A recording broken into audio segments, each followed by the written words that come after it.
ਵਾਹਿਗੁਰੂ ਜੀ ਕਾ ਖਾਲਸਾ, ਵਾਹਿਗੁਰੂ ਜੀ ਕੀ ਫਤਿਹ ਜੀ। ਸਾਰੇ ਵੀਰਾਂ ਭੈਣਾਂ ਨੂੰ ਸਵਾਗਤ ਹੈ ਜੀ ਤੁਹਾਡਾ ਸਾਰਿਆਂ ਦਾ ਆਨਲਾਈਨ ਗੁਰਮਤਿ ਕਲਾਸ ਵਿੱਚ। ਜਿਵੇਂ ਕਿ ਆਪ ਸਾਰਿਆਂ ਨੂੰ ਪਤਾ ਹੀ ਹੈ, ਅਸੀਂ ਸੁਖਮਨੀ ਸਾਹਿਬ ਜੀ ਦੀ ਵਿਚਾਰ ਸਾਂਝੀ ਕਰ ਰਹੇ ਹਾਂ। ਸੁਖਮਨੀ ਸਾਹਿਬ ਜੀ ਦਾ ਕੇਂਦਰੀ ਭਾਵ ਹੈ, ਸੁਖਮਨੀ ਸੁਖ ਅੰਮ੍ਰਿਤ ਪ੍ਰਭ ਨਾਮ, ਭਗਤ ਜਨਾ ਕੈ ਮਨ ਵਿਸਰਾਮ। ਯਾਨੀ ਸਾਰੇ ਸੁੱਖਾਂ ਦਾ ਜੋ ਮੂਲ ਹੈ ਉਹ ਰੱਬ ਦਾ ਹੁਕਮ ਹੈ, ਔਰ ਭਗਤ ਜਨ ਰੱਬ ਦੇ ਪਿਆਰੇ ਉਸ ਨਾਮ ਦੀ ਪ੍ਰੀਤ ਨੂੰ ਆਪਣੇ ਹਿਰਦੇ ਵਿੱਚ ਵਸਾਉਂਦੇ ਹਨ, ਯਾਨੀ ਰੱਬੀ ਹੁਕਮ ਦੇ ਵਿੱਚ ਤੁਰਦੇ ਨੇ। ਯਾਨੀ ਜੋ ਰੱਬੀ ਹੁਕਮ ਦੇ ਵਿੱਚ ਤੁਰਦਾ ਹੈ ਉਹੀ ਰੱਬ ਦਾ ਭਗਤ ਹੈ, ਔਰ ਹੁਕਮ ਦੇ ਵਿੱਚ ਤੁਰਨਾ ਹੀ ਰੱਬ ਦੀ ਭਗਤੀ ਹੈ। ਤੇ ਹੁਕਮ ਦੇ ਵਿੱਚ ਤੁਰਨਾ ਹੀ ਸਾਰੇ ਸੁੱਖਾਂ ਦਾ ਮੂਲ ਹੈ। ਜਿਹੜਾ ਕੋਈ ਇਨਸਾਨ ਸੁੱਖ ਪਾਣਾ ਚਾਹੁੰਦਾ ਹੈ, ਉਹਨੂੰ ਚਾਹੀਦਾ ਹੈ ਕਿ ਉਹ ਰੱਬੀ ਹੁਕਮ ਦੀ ਪਹਿਚਾਣ ਕਰ ਰੱਬ ਦੀ ਰਜ਼ਾ ਪਾਣੇ ਦੇ ਵਿੱਚ ਜ਼ਿੰਦਗੀ ਗੁਜ਼ਾਰੇ ਔਰ ਆਪਣੇ ਜੀਵਨ ਨੂੰ ਸੁਖੀ ਤੇ ਸ਼ਾਂਤ ਕਰ ਸਕਦਾ ਹੈ। ਆਓ ਅਸੀਂ ਅਗਲੀ ਵਿਚਾਰ ਆਰੰਭ ਕਰੀਏ। ਕੱਲ ਤੱਕ ਅਸੀਂ 15 ਅਸ਼ਟਪਦੀਆਂ ਦੀ ਵਿਚਾਰ ਜਿਹੜੀ ਹੈ ਉਹ ਸਾਂਝੀ ਕਰ ਚੁੱਕੇ ਹਾਂ। 16ਵੀਂ ਅਸ਼ਟਪਦੀ ਦੀ ਵਿਚਾਰ ਆਪ ਜੀ ਦੇ ਨਾਲ ਸਾਂਝੀ ਕਰ ਰਹੇ ਹਾਂ। ਰੂਪ ਨਾ ਰੇਖ ਨਾ ਰੰਗ ਕਿਛ, ਤ੍ਰਿਹ ਗੁਣ ਤੇ ਪ੍ਰਭ ਭਿੰਨ, ਤਿਸਹਿ ਬੁਝਾਏ ਨਾਨਕਾ ਜਿਸ ਹੋਵੇ ਸੁਪ੍ਰਸੰਨ। ਇਹਨੂੰ ਸੋ ਪ੍ਰਸੰਨ ਵੱਖਰਾ ਵੱਖਰਾ ਨਹੀਂ ਪੜਨਾ। ਸੁਪ੍ਰਸੰਨ, ਸੁਪ੍ਰਸੰਨ ਦਾ ਮਤਲਬ ਚੰਗੀ ਤਰ੍ਹਾਂ ਪ੍ਰਸੰਨ। ਰੂਪ ਨਾ ਰੇਖ, ਇੱਥੇ ਥੋੜਾ ਜਿਹਾ ਵਿਸ਼ਰਾਮ ਲਗਾਉਣਾ ਹੈ। ਨਾ ਰੰਗ ਕਿਛ, ਤ੍ਰਿਹ ਗੁਣ ਤੇ ਪ੍ਰਭ ਭਿੰਨ। ਇਹਨੂੰ ਤ੍ਰਿਹੁ ਨਹੀਂ ਪੜਨਾ, ਤ੍ਰਿਹ ਗੁਣ ਤੇ ਪ੍ਰਭ ਭਿੰਨ। ਤ੍ਰਿਹ ਦਾ ਮਤਲਬ ਤਿੰਨ। ਗੁਰੂ ਜੀ ਕਹਿੰਦੇ ਨੇ ਪ੍ਰਭੂ ਦਾ ਨਾ ਕੋਈ ਰੂਪ ਹੈ, ਨਾ ਕੋਈ ਚਿਹਨ ਚੱਕਰ ਹੈ। ਰੇਖ ਦਾ ਮਤਲਬ ਰੇਖਾਵਾਂ, ਜਿਵੇਂ ਸਾਡੇ ਹੱਥ ਦੀਆਂ ਰੇਖਾਵਾਂ ਨੇ ਜਿਹਦੇ ਨਾਲ ਦੂਜਿਆਂ ਤੋਂ ਵੱਖਰੇਵਾਂ ਸਾਡਾ ਪਹਿਚਾਣਿਆ ਜਾਂਦਾ ਹੈ। ਤਾਂ ਪ੍ਰਭੂ ਦਾ ਨਾ ਕੋਈ ਰੂਪ ਹੈ, ਨਾ ਕੋਈ ਚਿਹਨ ਚੱਕਰ ਹੈ, ਨਾ ਕੋਈ ਰੰਗ ਹੈ, ਔਰ ਮਾਇਆ ਦੇ ਤਿੰਨਾਂ ਗੁਣਾਂ ਤੋਂ ਬੇਦਾਗ ਹੈ। ਪਿੰਨ ਦਾ ਮਤਲਬ ਬੇਦਾਗ ਹੈ। ਮਾਇਆ ਦੇ ਜੋ ਤਿੰਨ ਗੁਣ ਨੇ ਉਹ ਕਿਹੜੇ ਮੰਨੇ ਗਏ ਨੇ, ਇਹਨੂੰ ਥੋੜਾ ਜਿਹਾ ਸਮਝਣ ਦੀ ਜ਼ਰੂਰਤ ਹੈ। ਆਮ ਕਰਕੇ ਵਿਆਖਿਆ ਜਿਹੜੀ ਇਹ ਤਿੰਨਾਂ ਗੁਣਾਂ ਦੀ ਬਹੁਤ ਸਾਰੇ ਵਿਦਵਾਨਾਂ ਨੇ ਆਪਣੇ ਆਪਣੇ ਢੰਗ ਦੇ ਨਾਲ ਕੀਤੀ ਹੈ, ਜਿਵੇਂ ਵੀ ਕਿਸੇ ਨੂੰ ਸਮਝ ਪਈ ਹੈ। ਪਰ ਜੋ ਗੁਰਮਤਿ ਦੇ ਜ਼ਿਆਦਾ ਨਜ਼ਦੀਕ ਸਾਨੂੰ ਅਰਥ ਜਾਪਦੇ ਨੇ ਉਹ ਇਹ ਨੇ ਕਿ ਰਾਜਗੁਣ, ਤਮਗੁਣ ਔਰ ਸਤਗੁਣ। ਰਾਜਗੁਣੀ ਬਿਰਤੀ ਉਹ ਹੈ ਜੋ ਲਾਲਚ ਆਦਿਕ ਹੈ। ਕੁਝ ਲੋਕ ਨੇ ਜੋ ਉਲਾਰੂ ਜ਼ਿੰਦਗੀ ਜੀ ਰਹੇ ਨੇ, ਲਾਲਚ ਵਾਲੀ ਜ਼ਿੰਦਗੀ ਜੀ ਰਹੇ ਨੇ, ਤ੍ਰਿਸ਼ਨਾ ਵਾਲੀ ਜ਼ਿੰਦਗੀ ਜੀ ਰਹੇ ਨੇ ਕਿ ਜਾਇਜ਼ ਨਾਜਾਇਜ਼ ਢੰਗਾਂ ਦੇ ਨਾਲ, ਕਿਸੇ ਵੀ ਢੰਗ ਦੇ ਨਾਲ ਮੇਰੇ ਕੋਲ ਧਨ ਦੌਲਤ ਆਉਣੀ ਚਾਹੀਦੀ ਹੈ ਜਾਂ ਮੈਨੂੰ ਪਦਾਰਥ ਮਿਲਣੇ ਚਾਹੀਦੇ ਨੇ। ਉਲਾਰੂ ਜ਼ਿੰਦਗੀ ਉਹਨਾਂ ਦੀ ਲੋਭ ਔਰ ਲਾਲਚ ਦੇ ਵਿੱਚ ਫਸੇ ਹੋਏ ਨੇ। ਤੇ ਜਿਹੜਾ ਲੋਭ ਲਾਲਚ ਦੇ ਵਿੱਚ ਫਸਿਆ ਹੋਏਗਾ ਉਹ ਬੰਦਾ ਬੇਗਾਨਾ ਹੱਕ ਵੀ ਖਾਏਗਾ, ਕਿਸੇ ਦੂਜੇ ਵਾਸਤੇ ਭਲਾ ਵੀ ਨਹੀਂ ਸੋਚੇਗਾ, ਉਹਦੇ ਤੋਂ ਕਦੇ ਵੀ ਚੰਗਿਆਈ ਦੀ ਆਸ ਨਹੀਂ ਰੱਖੀ ਜਾ ਸਕਦੀ। ਉਲਾਰੂ ਜ਼ਿੰਦਗੀ ਜੀ ਰਹੇ ਨੇ। ਤੇ ਜਿਹੜੇ ਐਸੀ ਉਲਾਰੂ ਜ਼ਿੰਦਗੀ ਜੀ ਰਹੇ ਨੇ ਉਹਨਾਂ ਦੀ ਜ਼ਿੰਦਗੀ ਵਿੱਚ ਵੀ ਸੁੱਖ ਸ਼ਾਂਤੀ ਨਹੀਂ ਹੁੰਦੀ। ਦੂਜਾ ਹੈ ਤਮਗੁਣ। ਤਮ ਦਾ ਮਤਲਬ ਹੁੰਦਾ ਹੈ ਹਨੇਰਾ, ਯਾਨੀ ਅਗਿਆਨਤਾ। ਦੂਜੇ ਕੁਝ ਅਗਿਆਨਤਾ ਭਰੀ ਜ਼ਿੰਦਗੀ ਜੀ ਰਹੇ ਨੇ, ਉਹਨਾਂ ਦਾ ਜੀਵਨ ਵੀ ਉਲਾਰੂ ਹੈ। ਉਹ ਸਿਰਫ ਕਰਮ ਕਾਂਡਾਂ ਦੇ ਵਿੱਚ ਹੀ ਫਸੇ ਨੇ। ਤੀਰਥਾਂ ਤੇ ਨਹਾ ਲਿਆ, ਵਰਤ ਰੱਖ ਲਏ, ਸਰਾਧ ਕਰ ਲਏ, ਨਰਾਤੇ ਰੱਖ ਲਏ, ਸਮਾਧੀਆਂ ਲਾ ਲਈਆਂ ਔਰ ਜੰਗਲਾਂ ਵਿੱਚ ਚਲੇ ਗਏ, ਜਪ ਤਪ ਸੰਜਮ ਸਾਧ ਲਏ। ਯਾਨੀ ਉਹਨਾਂ ਦਾ ਵੀ ਜੀਵਨ ਉਲਾਰੂ ਹੈ। ਉਹ ਐਸੇ ਕਰਮਾਂ ਦੇ ਵਿੱਚ ਹੀ ਲੱਗੇ ਨੇ ਔਰ ਅਗਿਆਨਤਾ ਭਰੇ ਕਰਮ ਕਰੀ ਜਾ ਰਹੇ ਨੇ। ਆਪਣਾ ਵੀ ਨੁਕਸਾਨ, ਪਰਿਵਾਰ ਦਾ ਵੀ ਨੁਕਸਾਨ। ਤੇ ਸਤਗੁਣ ਕਹਿੰਦੇ ਨੇ ਸਤੋਗੁਣੀ ਸੁਭਾਅ। ਕੁਝ ਐਸੇ ਲੋਕ ਨੇ ਜਿਨ੍ਹਾਂ ਨੇ ਇਹਨਾਂ ਸਾਰੀਆਂ ਚੀਜ਼ਾਂ ਦਾ ਤਿਆਗ ਕਰ ਦਿੱਤਾ ਹੈ। ਉਹ ਸੰਸਾਰ ਨੂੰ ਹੀ ਤਿਆਗ ਗਏ ਨੇ। ਉਹਨਾਂ ਨੇ ਪਰਿਵਾਰ ਤਿਆਗ ਦਿੱਤਾ, ਸੰਸਾਰ ਤਿਆਗ ਦਿੱਤਾ, ਉਹ ਜੰਗਲਾਂ ਵਿੱਚ ਹੀ ਚਲੇ ਗਏ। ਯਾਨੀ ਉਹਨਾਂ ਦੀ ਵੀ ਜ਼ਿੰਦਗੀ ਉਲਾਰੂ ਹੈ। ਕੰਮਕਾਰ ਕੋਈ ਕੀਤਾ ਹੀ ਨਹੀਂ, ਆਪਣੇ ਫਰਜ਼ ਵੀ ਤਿਆਗ ਦਿੱਤੇ ਔਰ ਜੰਗਲਾਂ ਵੱਲ ਚਲੇ ਗਏ। ਇਹ ਤਿੰਨੇ ਹੀ ਜਿਹੜੇ ਤਿੰਨਾਂ ਕਿਸਮਾਂ ਦੇ ਲੋਕ ਨੇ, ਇਹਨਾਂ ਦੀ ਉਲਾਰੂ ਜ਼ਿੰਦਗੀ ਹੈ। ਜੀਵਨ ਬੈਲੈਂਸ ਨਹੀਂ ਹੈ। ਕੁਛ ਉਹ ਨੇ ਲੱਭ ਲੋਭ ਵਾਲੇ ਕਰਮ ਕਰ ਰਹੇ ਨੇ, ਪਾਪਾਂ ਦੀਆਂ ਪੰਡਾਂ ਸਿਰ ਤੇ ਚੁੱਕੀਆਂ ਨੇ। ਦੂਜੇ ਉਹਨੇ ਅਗਿਆਨਤਾ ਭਰੇ ਕਰਮ ਕਰ ਰਹੇ ਨੇ, ਉਹਨਾਂ ਨੂੰ ਇਹੀ ਨਹੀਂ ਪਤਾ ਕਿ ਜੋ ਵੀ ਅਸੀਂ ਕੰਮ ਕਰ ਰਹੇ ਹਾਂ ਇਹਦਾ ਰਿਜ਼ਲਟ ਕੀ ਨਿਕਲੇਗਾ, ਏਮਲੈਸ ਜ਼ਿੰਦਗੀ ਹੈ। ਤੇ ਤੀਜੇ ਉਹ ਨੇ ਜਿਹੜੇ ਸਾਰਾ ਕੁਝ ਛੱਡ ਹੀ ਗਏ ਨੇ, ਉਹਨਾਂ ਨੇ ਆਪਣੇ ਮਨੁੱਖੀ ਫਰਜ਼ਾਂ ਨੂੰ ਪੂਰਿਆਂ ਹੀ ਨਹੀਂ ਕੀਤਾ, ਤਿਆਗ ਕਰ ਗਏ। ਤਾਂ ਇਹ ਤਿੰਨੇ ਹੀ ਕਿਸਮ ਦਾ ਜਿਹੜਾ ਜੀਵਨ ਹੈ ਇਹ ਉਲਾਰੂ ਹੈ, ਇਸ ਲਈ ਇਹਨਾਂ ਨੂੰ ਮਾਇਆ ਵਾਲਾ ਜੀਵਨ ਕਿਹਾ ਗਿਆ ਹੈ, ਮਾਇਆ ਵਾਲੀ ਬਿਰਤੀ ਕਹੀ ਗਈ ਹੈ। ਮਾਇਆ ਦੇ ਤਿੰਨ ਗੁਣ ਗਏ ਗਏ ਨੇ, ਜਾਂ ਜਿਹੜਾ ਇਹਨਾਂ ਤਿੰਨਾਂ ਤਰ੍ਹਾਂ ਦੀ ਜ਼ਿੰਦਗੀ ਜੀ ਰਿਹਾ ਹੈ ਉਹਨੂੰ ਮਾਇਆ ਦੇ ਵਿੱਚ ਫਸਿਆ ਹੋਇਆ। ਚੌਥੀ ਕਿਸਮ ਦੇ ਲੋਕ ਨੇ ਉਹ ਨੇ ਜਿਹੜੀ ਵਿਚਾਰ ਗੁਰੂ ਨਾਨਕ ਦੇਵ ਜੀ ਨੇ ਦਿੱਤੀ ਹੈ ਕਿ ਇਸ ਦੁਨੀਆ ਦੇ ਵਿੱਚ ਰਹਿਣਾ ਹੈ, ਲੱਭ ਲੋਭ ਤੋਂ ਵੀ ਬਚਣਾ ਹੈ, ਅਗਿਆਨਤਾ ਭਰੇ ਕਰਮ ਵੀ ਨਹੀਂ ਕਰਨੇ, ਸੰਸਾਰ ਨੂੰ ਛੱਡ ਕੇ ਵੀ ਨਹੀਂ ਦੌੜਨਾ। ਸੰਸਾਰ ਦੇ ਅੰਦਰ ਰਹਿੰਦਿਆਂ ਸੱਚ ਨੂੰ ਆਧਾਰ ਬਣਾ ਕੇ ਮਨੁੱਖੀ ਜ਼ਿੰਦਗੀ ਜੀਣੀ ਹੈ, ਨਿਰਲੇਪ ਰਹਿਣਾ ਹੈ ਵਿਕਾਰਾਂ ਤੋਂ। ਜੇ ਤੁਸੀਂ ਦੁਕਾਨ ਕਰਦੇ ਹੋ, ਵਪਾਰ ਕਰਦੇ ਹੋ, ਜੌਬ ਕਰਦੇ ਹੋ, ਘਰ ਗ੍ਰਸਤੀ ਨੂੰ ਚਲਾ ਰਹੇ ਹੋ, ਤੇ ਸਾਰੇ ਕੰਮ ਇਸੇ ਤਰ੍ਹਾਂ ਹੀ ਕਰਨੇ ਨੇ, ਲੇਕਿਨ ਇਹਨਾਂ ਵਿੱਚ ਲਾਲਚ ਨਾ ਹੋਵੇ, ਅਗਿਆਨਤਾ ਨਾ ਹੋਵੇ, ਔਰ ਇਹਨਾਂ ਸਾਰੀਆਂ ਚੀਜ਼ਾਂ ਦਾ ਤਿਆਗ ਨਾ ਹੋਵੇ, ਸਾਰੀ ਜ਼ਿੰਦਗੀ ਸੱਚ ਨੂੰ ਬੇਸ ਬਣਾ ਕੇ ਜੀਵੀ ਜਾਏ, ਤਾਂ ਜੋ ਪ੍ਰਭੂ ਹੈ ਉਹਨਾਂ ਤਿੰਨਾਂ ਗੁਣਾਂ ਤੋਂ ਭਿੰਨ ਹੈ, ਯਾਨੀ ਰਹਿਤ ਹੈ। ਉਹਦੇ ਵਿੱਚ ਤਿੰਨੇ ਚੀਜ਼ਾਂ ਨਹੀਂ ਹਨ, ਨਿਰਲੇਪ ਹੈ। ਤ੍ਰਿਗੁਣ ਤੇ ਪ੍ਰਭਿੰਨ ਦਾ ਮਤਲਬ ਕਿ ਇਸ ਤ੍ਰੈਗੁਣੀ ਸੰਸਾਰ ਤੋਂ ਰੱਬ ਨਿਰਲੇਪ ਹੈ, ਉਹਦਾ ਕੋਈ ਰੂਪ ਨਹੀਂ, ਕੋਈ ਰੇਖਾ ਨਹੀਂ, ਕੋਈ ਰੰਗ ਨਹੀਂ, ਕੋਈ ਆਕਾਰ ਨਹੀਂ ਹੈ। ਹੁਣ ਇਹ ਚੀਜ਼ ਸਮਝਣ ਵਾਲੀ ਹੈ ਕਿ ਰੱਬ ਦਾ ਕੋਈ ਰੂਪ ਰੇਖ ਰੰਗ ਆਕਾਰ ਕੋਈ ਨਹੀਂ, ਔਰ ਉਹ ਇਹਨਾਂ ਤਿੰਨਾਂ ਗੁਣਾਂ ਤੋਂ ਬਿਲਕੁਲ ਨਿਰਲੇਪ ਹੈ।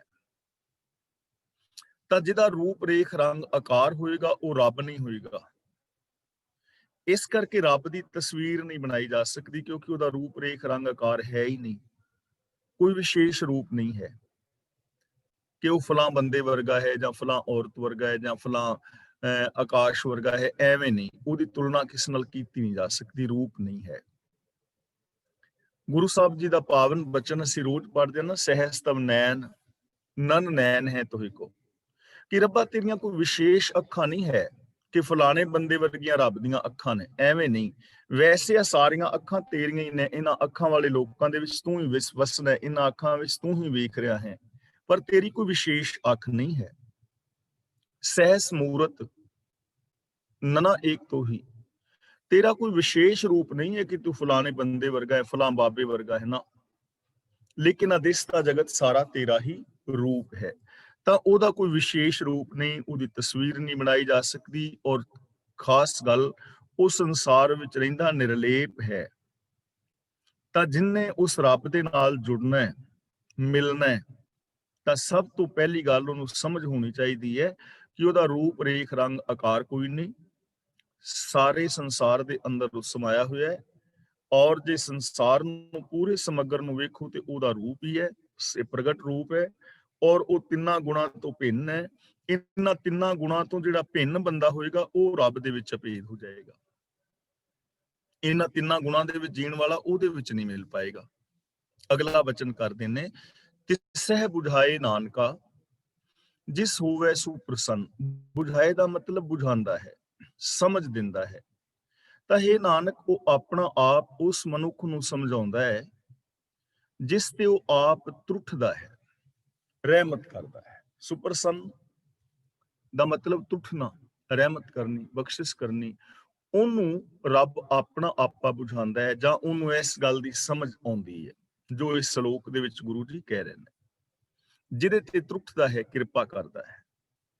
ਹੁਣ ਇਹ ਗੱਲ ਸਮਝਣ ਵਾਲੀ ਹੈ। ਦੇਖੋ, ਇਹ ਬਾਰ-ਬਾਰ ਚੀਜ਼ਾਂ ਨੂੰ ਰਿਪੀਟ ਕਰਨ ਦੀ ਲੋੜ ਹੈ ਕਿ ਜੇ ਹੁਣ ਸਾਨੂੰ ਰੱਬ ਦੀ ਸਮਝ ਨਹੀਂ ਆਈ, ਸਾਡਾ ਚੰਗਾ ਜੀਵਨ ਨਹੀਂ, ਅਸੀਂ ਇਹਨਾਂ ਤਿੰਨਾਂ ਗੁਣਾਂ ਤੋਂ ਉੱਤੇ ਨਹੀਂ ਉੱਠੇ, ਤਾਂ ਫਿਰ ਅਸੀਂ ਤਾਂ ਸਾਫ਼ ਕਵਾਂਗੇ ਸਾਡੇ ਤੇ ਰੱਬ ਨੇ ਕਿਰਪਾ ਨਹੀਂ ਕੀਤੀ ਤਾਂ ਨਹੀਂ ਉੱਠੇ, ਯਾਨੀ ਸਾਡੀ ਜ਼ਿੰਮੇਵਾਰੀ ਖਤਮ, ਰੱਬ ਦਾ ਦੋਸ਼। ਹੁਣ ਇਹਦਾ ਮਤਲਬ ਤਰੁੱਠਦਾ ਕਿਹਦੇ ਤੇ ਹੈ? ਜੋ ਉਹਦੀ ਰਜ਼ਾ ਦੇ ਵਿੱਚ ਤੁਰਦਾ ਹੈ। ਇਹ ਚੀਜ਼ਾਂ ਅਸੀਂ ਜਪਜੀ ਸਾਹਿਬ ਜੀ ਦੇ ਵਿੱਚ ਚੰਗੀ ਤਰ੍ਹਾਂ ਸਮਝ ਆਏ ਹਾਂ। ਇਸ ਲਈ ਹੁਕਮ ਰਜ਼ਾਈ ਚੱਲਣਾ, ਨਾਨਕ ਲਿਖਿਆ ਨਾਲ, ਜੋ ਹੁਕਮ ਰਜ਼ਾ ਦੇ ਅੰਦਰ ਤੁਰਦਾ ਹੈ ਉਹਦੇ ਤੇ ਉਹ ਪ੍ਰਸੰਨ ਹੁੰਦਾ ਹੈ, ਯਾਨੀ ਅਸੀਂ ਉਹਦੀ ਕਿਰਪਾ ਦੇ ਪਾਤਰ ਬਣਨਾ ਹੈ। ਉਹਦੀ ਰਹਿਮਤ ਦੇ ਪਾਤਰ ਬਣਨਾ ਹੈ। ਜੋ ਉਹਦੀ ਰਹਿਮਤ ਦਾ ਪਾਤਰ ਬਣਦਾ ਹੈ, ਉਹਨੂੰ ਉਹਦੀ ਸਮਝ ਪੈਂਦੀ ਹੈ, ਉਹਦੀ ਸਮਝ ਵਿੱਚ ਬਹਿੰਦਾ ਹੈ, ਉਹਦੇ ਮਨ ਬੁੱਧ ਦੇ ਅੰਦਰ ਉਸ ਪ੍ਰਭੂ ਦੇ ਗੁਣ ਵਸਦੇ ਨੇ। ਅਬਿਨਾਸ਼ੀ ਪ੍ਰਭ ਮਨ ਮਹਿ ਰਾਖ। ਹੁਣ ਗੁਰੂ ਜੀ ਕਹਿੰਦੇ ਨੇ ਕਿ ਹੇ ਭਾਈ, ਆਪਣੇ ਮਨ ਦੇ ਅੰਦਰ ਉਸ ਅਬਿਨਾਸ਼ੀ ਪ੍ਰਭੂ ਨੂੰ ਰੱਖ, ਪਰੋ ਕੇ ਰੱਖ, ਵਸਾ ਕੇ ਰੱਖ। ਹੁਣ ਰੱਬ ਨੂੰ ਮਨ ਵਿੱਚ ਵਸਾਉਣ ਦਾ ਮਤਲਬ ਕੀ ਹੈ?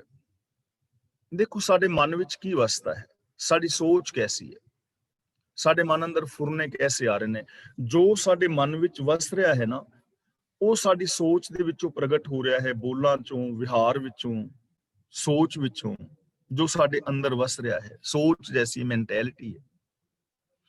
ਤਾਂ ਮਨ ਵਿੱਚ ਈਰਖਾ ਵਸ ਰਹੀ ਹੈ, ਈਗੋ ਵਸ ਰਹੀ ਹੈ, ਬੁਰਾਈ ਵਸ ਰਹੀ ਹੈ, ਹੰਕਾਰ ਵਸ ਰਿਹਾ ਹੈ। ਤਾਂ ਗੁਰੂ ਜੀ ਕਹਿੰਦੇ ਨੇ ਇਹਨਾਂ ਚੀਜ਼ਾਂ ਨੂੰ ਮਨ ਚ ਨਾ ਵਸਾ, ਰੱਬ ਨੂੰ ਵਸਾ। ਮਤਲਬ ਰੱਬ ਦੇ ਗੁਣਾਂ ਨੂੰ ਮਨ ਵਿੱਚ ਵਸਾ, ਇੱਕ ਓੰਕਾਰ ਨੂੰ ਵਸਾ, ਸੱਚ ਨੂੰ ਵਸਾ, ਨਿਰਭੈਤਾ, ਨਿਰਵੈਰਤਾ ਨੂੰ ਵਸਾ, ਦਇਆ ਔਰ ਪਿਆਰ ਨੂੰ ਵਸਾ। ਰੱਬੀ ਗੁਣਾਂ ਨੂੰ ਆਪਣੇ ਮਨ ਦੇ ਅੰਦਰ, ਆਪਣੀ ਸੋਚ ਦੇ ਅੰਦਰ ਟਿਕਾਣਾ ਹੀ ਰੱਬ ਨੂੰ ਟਿਕਾਣਾ ਹੈ। ਰੱਬੀ ਗੁਣਾਂ ਨੂੰ ਆਪਣੇ ਮਨ ਵਿੱਚ ਵਸਾ ਲੈਣਾ ਹੀ ਰੱਬ ਨੂੰ ਆਪਣੇ ਮਨ ਵਿੱਚ ਵਸਾ ਲੈਣਾ ਹੈ। ਆਪਣੀ ਸੁਰਤ ਨੂੰ ਇਹਨਾਂ ਗੁਣਾਂ ਦੇ ਅੰਦਰ ਲੀਨ ਕਰ ਦੇਣਾ ਹੀ ਰੱਬ ਦੇ ਵਿੱਚ ਲੀਨ ਹੋ ਜਾਣਾ ਹੈ। ਇਸ ਲਈ ਗੁਰੂ ਜੀ ਕਹਿੰਦੇ ਨੇ, ਜਿਹੜਾ ਅਬਿਨਾਸ਼ੀ ਹੈ ਨਾ, ਜਿਹਦਾ ਕਦੇ ਵਿਨਾਸ਼ ਨਹੀਂ ਹੋਣਾ, ਉਹਨੂੰ ਆਪਣੇ ਮਨ ਵਿੱਚ ਵਸਾ। ਇਹ ਗੁਣ ਅਬਿਨਾਸ਼ੀ ਨੇ, ਸदैव ਨੇ। ਇਹਨਾਂ ਗੁਣਾਂ ਤੋਂ ਉਪਜਿਆ ਸੁਖ ਵੀ ਸदैव ਹੋਏਗਾ। ਇਸ ਲਈ ਇਹਨਾਂ ਅਬਿਨਾਸ਼ੀ ਗੁਣਾਂ ਨੂੰ ਆਪਣੇ ਮਨ ਦੇ ਵਿੱਚ ਵਸਾ, ਰੱਬ ਨੂੰ ਆਪਣੇ ਮਨ ਵਿੱਚ ਰੱਖ। ਮਾਨੁਖ ਕੀ ਤੂੰ ਪ੍ਰੀਤ ਤਿਆਗ। ਹੁਣ ਦੇਖੋ, ਇੱਥੇ ਪ੍ਰੀਤ ਸ਼ਬਦ ਵਰਤ ਰਹੇ ਨੇ ਕਿ ਬੰਦੇ ਦੀ ਪ੍ਰੀਤ ਛੱਡ ਦੇ।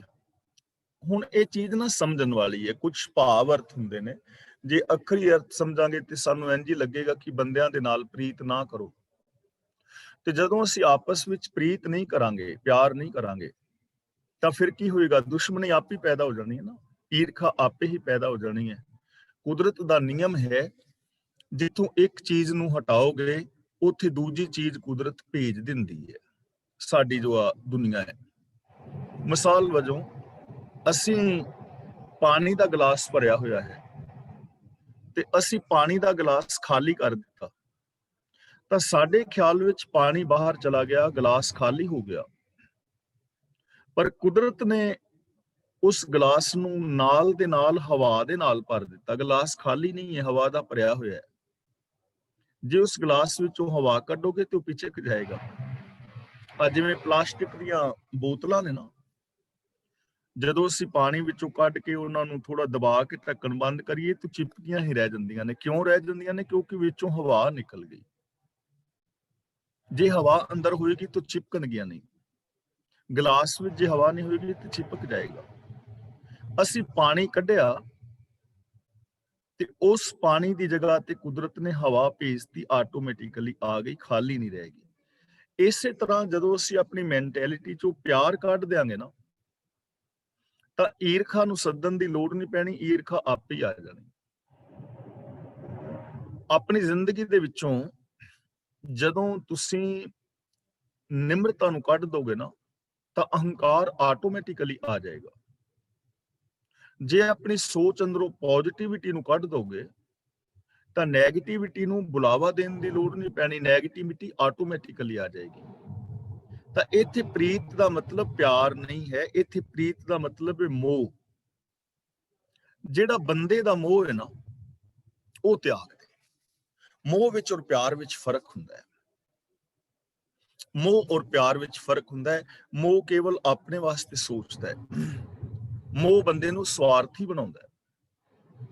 ਤੇ ਜਿਹੜਾ ਪ੍ਰੇਮ ਹੈ ਉਹ ਨਿਸਵਾਰਥ ਹੁੰਦਾ ਹੈ। ਇੱਕ ਮਿੰਟ ਤੁਸੀਂ ਵੇਟ ਕਰੋ, ਮੈਂ ਦਰਵਾਜ਼ਾ ਬੰਦ ਕਰਕੇ ਆਇਆ, ਥੋੜੀ ਆਵਾਜ਼ ਆ ਰਹੀ ਕਿਸ ਚੀਜ਼ ਦੀ ਨਾ।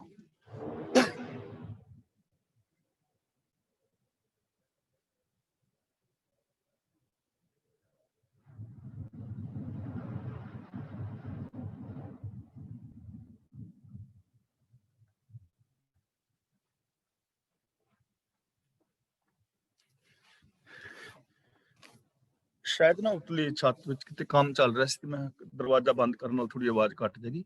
ਮਾਨੁਖ ਕੀ ਤੂੰ ਪ੍ਰੀਤ ਤਿਆਗ, ਮੋਹ ਤਿਆਗਣਾ ਹੈ, ਕਿਉਂਕਿ ਜਿੱਥੇ ਮੋਹ ਹੋਏਗਾ ਉੱਥੇ ਸਵਾਰਥ ਹੋਏਗਾ ਤੇ ਉੱਥੇ ਮਹਾਭਾਰਤ ਵਰਗੇ ਵੱਡੇ ਯੁੱਧ ਹੋਣਗੇ। ਇਸ ਲਈ ਰੱਬ ਦੀ ਪ੍ਰੀਤ ਆਪਣੇ ਮਨ ਵਿੱਚ ਵਸਾ, ਔਰ ਜਿਹੜਾ ਮਨੁੱਖ ਦਾ ਮੋਹ ਹੈ, ਸਵਾਰਥ ਹੈ, ਉਹਨੂੰ ਤਿਆਗ। ਤਿਸ ਤੇ ਪਰੈ, ਇੱਥੇ ਵਿਸ਼ਰਾਮ ਲਾਵਾਂਗੇ, ਨਾ ਹੀ ਕਿਛ ਕੋਏ। ਉਸ ਤੋਂ ਬਾਹਰ, ਪਰੇ ਦਾ ਮਤਲਬ ਬਾਹਰ, ਰੱਬ ਤੋਂ ਬਾਹਰ ਕੋਈ ਜੀਵ ਨਹੀਂ, ਕੋਈ ਚੀਜ਼ ਨਹੀਂ ਹੈ। ਜੇ ਅਸੀਂ ਕਹੀਏ ਕਿ ਰੱਬੀ ਹੁਕਮ ਤੋਂ ਬਾਹਰ ਕੁਝ ਹੋ ਸਕਦਾ ਹੈ, ਤਾਂ ਹੁਕਮ ਤੋਂ ਬਾਹਰ ਕੁਝ ਨਹੀਂ ਹੋ ਸਕਦਾ। ਇਹ ਚੀਜ਼ ਅਸੀਂ ਚੰਗੀ ਤਰ੍ਹਾਂ ਸਮਝ ਚੁੱਕੇ ਹਾਂ ਕਿ ਸਿਸਟਮ ਤੋਂ ਬਾਹਰ ਅਸੀਂ ਕੁਝ ਕਰ ਨਹੀਂ ਸਕਦੇ, ਸਿਸਟਮ ਤੋਂ ਬਾਹਰ ਕੁਝ ਵੀ ਨਹੀਂ ਹੋ ਸਕਦਾ। ਇਸ ਲਈ ਰੱਬੀ ਹੁਕਮ ਤੋਂ ਬਾਹਰ ਕੋਈ ਵੀ ਨਹੀਂ ਹੈ। ਤੇ ਜੇ ਕੋਈ ਰੱਬੀ ਹੁਕਮ ਤੋਂ ਬਾਹਰ ਚੱਲ ਕੇ ਸੁਖ ਪਾਣਾ ਚਾਹੇ ਤਾਂ ਉਹ ਉਹਦਾ ਇੱਕ ਭੁਲੇਖਾ ਹੋਏਗਾ। ਰੱਬੀ ਹੁਕਮ ਤੋਂ ਬਾਹਰ ਚੱਲ ਕੇ ਸੁਖ ਨਹੀਂ ਪਾਇਆ ਜਾ ਸਕਦਾ। ਜੇ ਅਸੀਂ ਆਪਣੀ ਪਰਿਵਾਰਕ ਜ਼ਿੰਦਗੀ ਵੱਲ, ਸਮਾਜਿਕ ਜ਼ਿੰਦਗੀ ਵੱਲ ਸੋਚੀਏ ਤਾਂ ਕੁਝ ਨਿਯਮ ਨੇ ਰਿਸ਼ਤਿਆਂ ਨਾਤਿਆਂ ਦੇ। ਜੇ ਉਹਨਾਂ ਨਿਯਮਾਂ ਦੇ ਅੰਦਰ ਅਸੀਂ ਰਹਿ ਕੇ ਵਿਚਰਦੇ ਹਾਂ, ਜੀਵਨ ਬਿਤਾਉਂਦੇ ਹਾਂ, ਤਾਂ ਸਾਡੇ ਜੀਵਨ ਦੇ ਅੰਦਰ ਸੁਖ ਰਹੇਗਾ। ਪਰ ਜੇ ਅਸੀਂ ਪਰਿਵਾਰਕ, ਸਮਾਜਿਕ, ਧਾਰਮਿਕ ਨਿਯਮਾਂ ਨੂੰ ਤੋੜਦੇ ਹਾਂ ਤਾਂ ਸਾਡੀ ਜ਼ਿੰਦਗੀ ਦੇ ਅੰਦਰ ਦੁੱਖ ਪੈਦਾ ਹੋਏਗਾ। ਇਸ ਲਈ ਤਿਸ ਤੇ ਪਰੈ ਨਾ ਹੀ ਕਿਛ ਕੋਏ, ਰੱਬੀ ਹੁਕਮ ਤੋਂ ਬਾਹਰ ਕੁਝ ਵੀ ਨਹੀਂ ਹੈ। ਰੱਬੀ ਹੁਕਮ ਤੋਂ ਬਾਹਰ ਕੁਝ ਨਹੀਂ ਹੈ, ਹੁਕਮ ਦੇ ਵਿੱਚ ਹੈ ਸਾਰਾ ਕੁਝ। ਸਰਬ ਨਿਰੰਤਰ ਏਕੋ ਸੋਏ। ਸਰਬ ਦਾ ਮਤਲਬ ਸਭ ਥਾਵਾਂ ਤੇ, ਏਕੋ ਸੋਏ ਦਾ ਮਤਲਬ ਇੱਕੋ ਹੀ ਰੱਬ ਹੈ। ਨਿਰੰਤਰ ਦਾ ਮਤਲਬ ਕੰਟੀਨਿਊ, ਬਿਲਕੁਲ ਇੱਕ ਰਸ। ਸਭ ਜੀਵਾਂ ਦੇ ਅੰਦਰ, ਸਭ ਥਾਵਾਂ ਤੇ ਇੱਕ ਰੱਬ ਹੀ ਸਮਾਇਆ ਹੋਇਆ ਹੈ। ਕੋਈ ਵੀ ਐਸਾ ਥਾਂ, ਕੋਈ ਵੀ ਐਸਾ ਜੀਵ ਜੰਤ ਨਹੀਂ ਜਿਹਦੇ ਅੰਦਰ ਰੱਬ ਨਹੀਂ ਸਮਾਇਆ। ਕੋਈ ਐਸਾ ਥਾਂ ਨਹੀਂ ਜਿੱਥੇ ਰੱਬ ਨਹੀਂ ਹੈ। ਹਰ ਥਾਂ ਤੇ ਸਮਾਇਆ ਹੋਇਆ ਹੈ, ਮੇਰੇ ਵਿੱਚ ਵੀ, ਤੁਹਾਡੇ ਵਿੱਚ ਵੀ, ਧਰਤੀ ਵਿੱਚ, ਆਕਾਸ਼ ਵਿੱਚ, ਵਨਸਪਤੀ ਅੰਦਰ, ਹਰ ਥਾਂ ਤੇ ਉਹਦਾ ਹੁਕਮ, ਉਹਦੇ ਗੁਣ ਸਮਾਏ ਹੋਏ ਨੇ। ਆਪੇ ਬੀਨਾ, ਆਪੇ ਦਾਨਾ। ਬੀਨਾ ਦਾ ਮਤਲਬ ਵੇਖਣ ਵਾਲਾ, ਫਾਰਸੀ ਦਾ ਸ਼ਬਦ ਹੈ ਬੀਨਾ, ਵੇਖਣ ਵਾਲਾ। ਦਾਨਾ ਫਾਰਸੀ ਦਾ ਸ਼ਬਦ ਹੈ ਸਿਆਣਾ, ਸਮਝਣ ਵਾਲਾ। ਤਾਂ ਗੁਰੂ ਜੀ ਕਹਿੰਦੇ ਨੇ ਆਪ ਹੀ ਜੀਵਾਂ ਦੇ ਦਿਲ ਦੀ ਪਛਾਣਨ ਵਾਲਾ ਹੈ ਤੇ ਉਹ ਆਪ ਹੀ ਜਾਣਨ ਵਾਲਾ ਹੈ। ਯਾਨੀ ਉਹ ਸਾਨੂੰ ਵੇਖਣ ਵਾਲਾ ਵੀ ਹੈ, ਸਾਡੇ ਕੰਮਾਂ ਨੂੰ ਜਾਣਦਾ ਵੀ ਹੈ। ਹਰ ਜੀਵ ਦੇ ਕਰਮ ਨੂੰ ਰੱਬ ਵੇਖ ਰਿਹਾ ਹੈ ਔਰ ਹਰ ਕਰਮ ਨੂੰ ਜਾਣ ਰਿਹਾ ਹੈ। ਕੋਈ ਵੀ ਕਰਮ ਰੱਬ ਤੋਂ ਛਿਪ ਕੇ ਨਹੀਂ ਕੀਤਾ ਜਾ ਸਕਦਾ। ਕੋਈ ਵੀ ਕਰਮ ਛਿਪ ਕੇ ਨਹੀਂ ਕੀਤਾ ਜਾ ਸਕਦਾ, ਕਿਉਂਕਿ ਉਹ ਸਰਬ ਵਿਆਪਕ ਹੈ ਨਾ। ਤੇ ਕਿਸੇ ਵੀ ਕਰਮ ਦੇ ਫਲ ਤੋਂ ਬਚਿਆ ਨਹੀਂ ਜਾ ਸਕਦਾ। ਰੱਬ ਇੱਕ ਐਸਾ ਜੱਜ ਹੈ ਜਿਹੜਾ ਗਵਾਹ ਵੀ ਆਪ ਹੈ, ਮੌਕੇ ਦਾ ਗਵਾਹ ਵੀ ਆਪ ਹੈ ਤੇ ਜੱਜ ਵੀ ਆਪ ਹੈ। ਹੁਣ ਆਮ ਬੰਦਾ ਛੁੱਟ ਜਾਂਦਾ ਹੈ ਜੱਜ ਕੋਲੋਂ, ਕਿਉਂਕਿ ਉੱਥੇ ਕਈ ਵਾਰ ਗਵਾਹੀਆਂ ਦੀ, ਸਬੂਤਾਂ ਦੀ ਘਾਟ ਹੁੰਦੀ ਹੈ। ਤੇ ਰੱਬ ਨੂੰ ਸਬੂਤਾਂ ਦੀ ਲੋੜ ਨਹੀਂ, ਕਿਉਂਕਿ ਉਹ ਵੇਖ ਰਿਹਾ ਨਾ, ਆਪ ਵੇਖ ਰਿਹਾ ਹਰ ਥਾਂ ਤੇ। ਤੇ ਨਾਲ ਦੇ ਨਾਲ ਫਲ ਮਿਲ ਜਾਣਾ। ਜਿਹੜਾ ਸਿਸਟਮ ਹੈ, ਸਿਸਟਮ ਤੋਂ ਕਿਵੇਂ ਬਚੋਗੇ? ਸਿਸਟਮ ਤੋਂ ਬਚਿਆ ਨਹੀਂ ਜਾ ਸਕਦਾ। ਜੇ ਹੁਣ ਕੋਈ 5-7 ਪਰੌਂਠੇ ਖਾ ਜਾਵੇ ਤੇ ਕਵੇ ਮੈਨੂੰ ਕਿਹੜਾ ਵੇਖਿਆ, ਆਪ ਹੀ ਮੈਂ ਬਣਾਏ ਨੇ ਤੇ ਆਪ ਹੀ ਖਾਦੇ ਨੇ, ਤੇ ਖਾ ਵੀ ਕੱਚੇ ਪੱਕੇ ਜਾਏ, ਫਿਰ ਢਿੱਡ ਪੀੜ ਤੇ ਹੋਏਗੀ। ਯਾਨੀ ਬਚਿਆ ਨਹੀਂ ਨਾ ਜਾ ਸਕਦਾ ਕਿਸੇ ਕਰਮ ਤੋਂ। ਤਾਂ ਉਹ ਵੇਖਣ ਵਾਲਾ ਹੈ, ਉਹ ਜਾਣਨ ਵਾਲਾ ਹੈ। ਕੋਈ ਵੀ ਕਰਮ ਰੱਬ ਤੋਂ ਚੋਰੀ ਛਿਪੇ ਨਹੀਂ ਕੀਤਾ ਜਾ ਸਕਦਾ। ਅਸੀਂ ਆਪਣਾ ਆਪਾ ਵੇਖਦੇ ਹਾਂ। ਇਸ ਲਈ ਸਾਨੂੰ ਇੱਥੋਂ ਇਹ ਸਿੱਖਿਆ ਮਿਲ ਰਹੀ ਹੈ ਕਿ ਹਰ ਕੰਮ ਕਰਨ ਲੱਗਿਆਂ ਇਹ ਸੋਚ ਬਣਾ ਲੈਣੀ ਹੈ ਕਿ ਰੱਬ ਮੇਰੇ ਕੰਮ ਨੂੰ ਵੇਖ ਰਿਹਾ ਹੈ, ਜਾਣ ਰਿਹਾ ਹੈ। ਇਸ ਲਈ ਮੈਂ ਰੱਬ ਦੀ ਹਜ਼ੂਰੀ ਵਿੱਚ ਜੀ ਰਿਹਾ ਹਾਂ। ਮੈਂ ਉਹ ਕਰਮ ਕਰਨੇ ਨੇ ਜੋ ਰੱਬ ਨੂੰ ਪ੍ਰਵਾਨ ਨੇ। ਇੱਥੋਂ ਸਾਨੂੰ ਇਸ ਸਿੱਖਿਆ ਮਿਲੇਗੀ। ਗਹਿਰ, ਗੰਭੀਰ, ਗਹੀਰ, ਸੁਜਾਨਾ।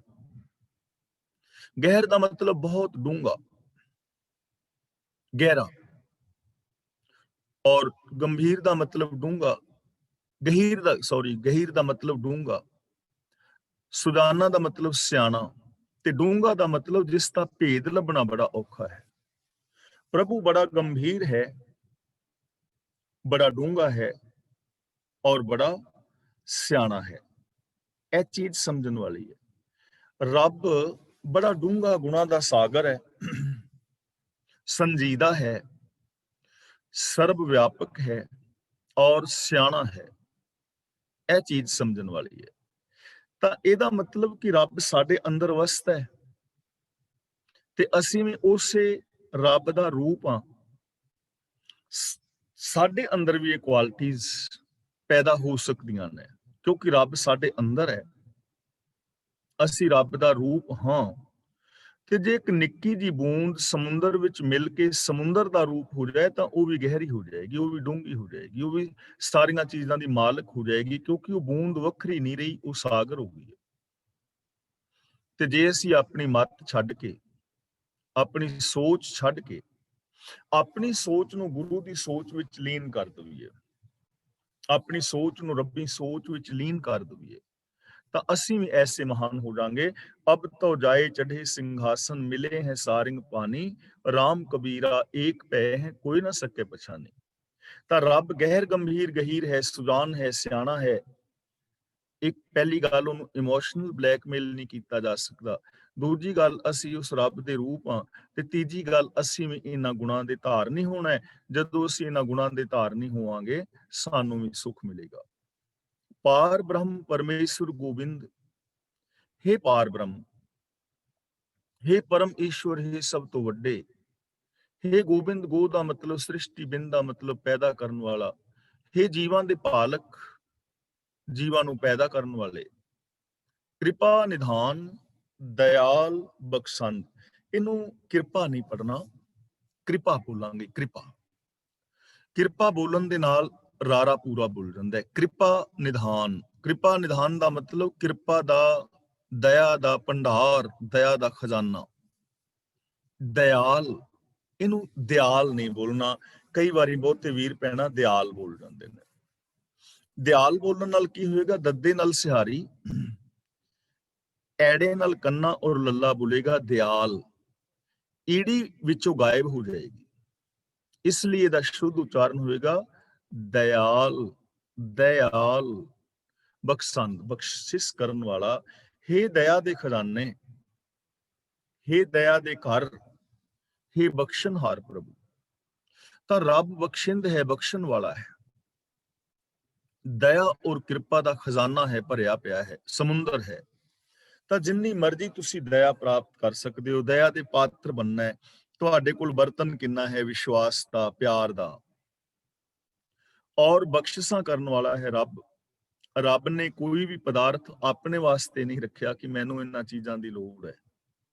ਉਹ ਦੇ ਰਿਹਾ ਹੈ। ਸੇਬਾਂ ਦੇ ਰੁੱਖਾਂ ਤੇ ਸੇਬ ਲੱਗ ਰਹੇ ਨੇ ਨਾ, ਤੇ ਉਹ ਇਸ ਵਾਸਤੇ ਸੇਬ ਨਹੀਂ ਪੈਦਾ ਕਰ ਰਹੇ ਕਿ ਅਸੀਂ ਖਾਣੇ ਨੇ। ਸੇਬ ਦੇ ਰੁੱਖ ਨੇ ਥੋੜਾ ਖਾਣੇ ਨੇ ਸੇਬ, ਦੂਜਿਆਂ ਵਾਸਤੇ ਪੈਦਾ ਕਰੀ ਜਾ ਰਿਹਾ ਹੈ। ਰੱਬ ਬਖਸ਼ਿਸ਼ਾਂ ਕਰ ਰਿਹਾ ਹੈ। ਔਰ ਸਤ ਸੰਤੋਖ, ਦਇਆ, ਧਰਮ ਜੋ ਗੁਣ ਨੇ, ਉਹ ਵੀ ਉਹਨੇ ਬਖਸ਼ਿਸ਼ ਕਰਨੀ ਹੈ। ਜਿਹੜਾ ਮਰਜ਼ੀ ਇਹ ਗੁਣ ਲੈ ਸਕਦਾ ਹੈ, ਸੁੱਖ ਲੈ ਸਕਦਾ ਹੈ। ਤਾਂ ਉਹ ਕਿਰਪਾ ਦਾ ਖਜ਼ਾਨਾ ਹੈ, ਦਇਆ ਦਾ ਸਾਗਰ ਹੈ ਔਰ ਬਖਸ਼ਿਸ਼ਾਂ ਕਰਨ ਵਾਲਾ ਹੈ। ਤਾਂ ਗੁਰੂ ਜੀ ਕਹਿੰਦੇ ਨੇ, हे ਕਿਰਪਾ ਦੇ ਖਜ਼ਾਨੇ, हे ਦਇਆ ਦੇ ਸਾਗਰ, हे ਪਾਰ ਬ੍ਰਹਮ, हे ਪਰਮੇਸ਼ਰ, हे ਗੋਬਿੰਦ, ਮੇਰੀ ਇੱਕ ਚਾਹਤ ਹੈ। ਉਹ ਚਾਹਤ ਕਿਹੜੀ ਹੈ? ਸਾਧ ਤੇਰੇ ਕੀ ਚਰਨੀ ਪਾਉ। ਇੱਥੇ ਪਾਉ ਨਹੀਂ ਪੜਨਾ, ਪਾਉ, ਮੈਂ ਪਵਾਂ। ਫਸਟ ਪਰਸਨ ਦੀ ਗੱਲ ਹੈ। ਸਾਧ ਦਾ ਮਤਲਬ ਜੋ ਤੇਰੇ ਦਾਸ ਨੇ, ਜੋ ਤੇਰੇ ਦਾਸ ਨੇ, ਜੋ ਤੇਰੇ ਰਾਹਾਂ ਤੇ ਤੁਰਨ ਵਾਲੇ ਨੇ।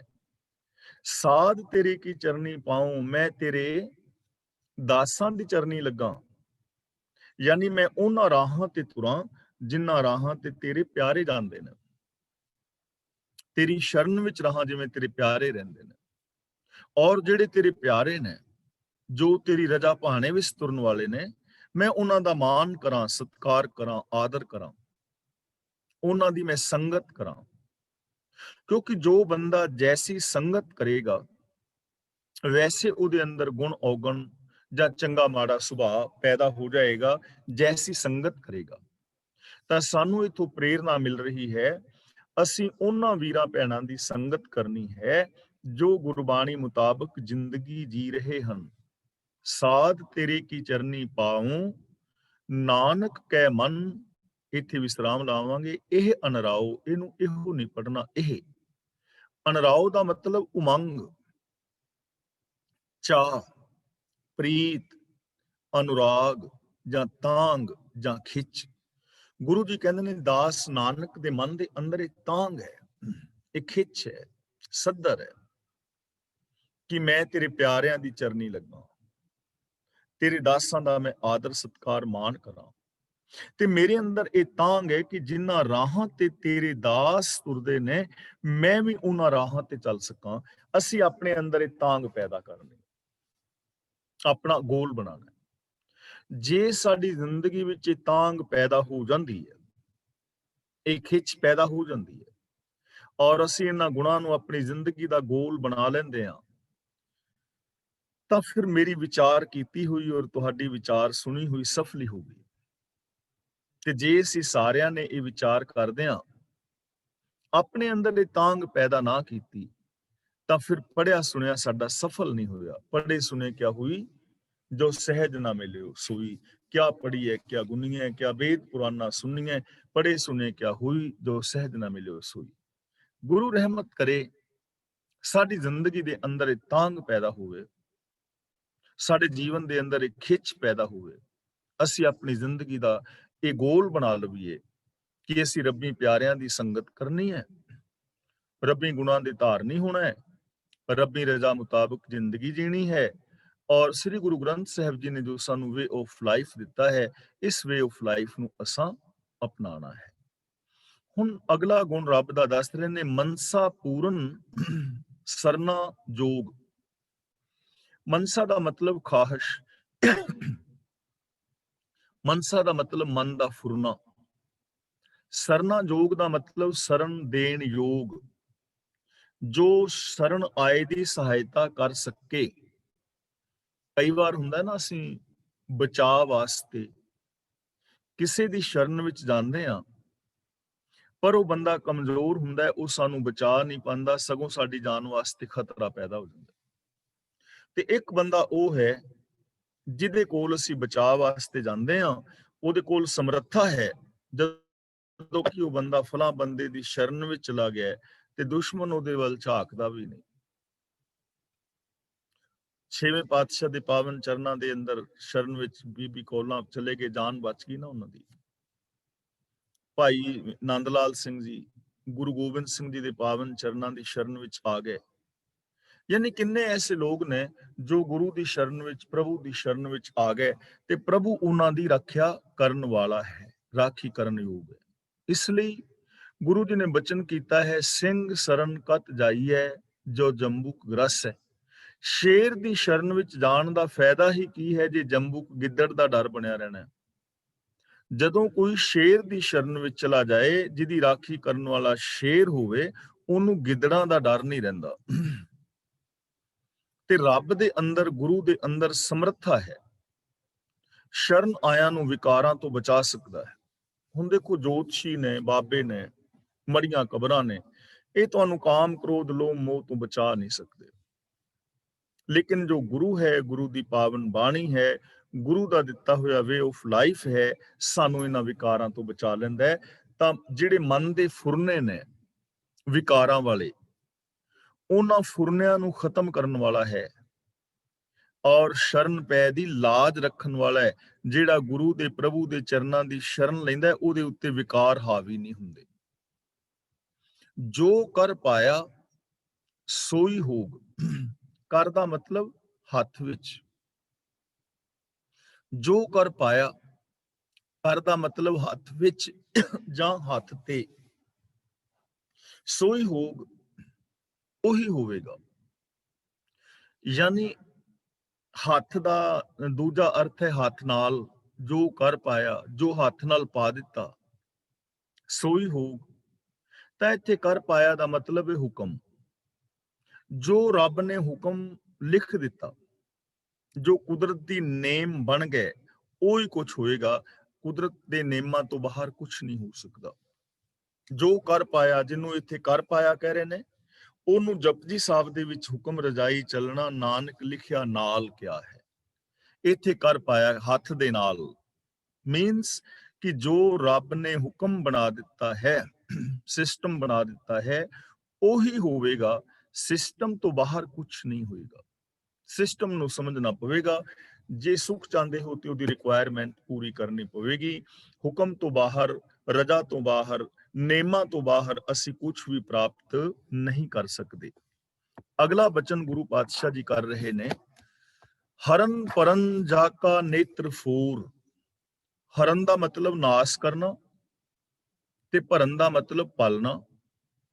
ਨੇਤਰ ਫੂਰ ਦਾ ਮਤਲਬ ਅੱਖ ਦਾ ਫਰਕਣਾ। ਜਿੰਨਾ ਟਾਈਮ ਅੱਖ ਝਮਕਣ ਵਿੱਚ ਲੱਗਦਾ ਹੈ ਨਾ, ਉਸ ਸਮੇਂ ਨੂੰ ਨੇਤਰ ਫੂਰ ਕਹਿ ਦਿੰਦੇ ਨੇ। ਹਰਨ ਦਾ ਮਤਲਬ ਨਾਸ਼ ਕਰਨਾ, ਭਰਨ ਦਾ ਮਤਲਬ ਪਾਲਣਾ। ਜਿਸ ਪ੍ਰਭੂ ਦਾ ਅੱਖ ਫਰਕਣ ਦਾ ਸਮਾਂ ਜਗਤ ਦੇ ਪਾਲਣ ਔਰ ਨਾਸ਼ ਕਰਨ ਲਈ ਕਾਫੀ ਹੈ।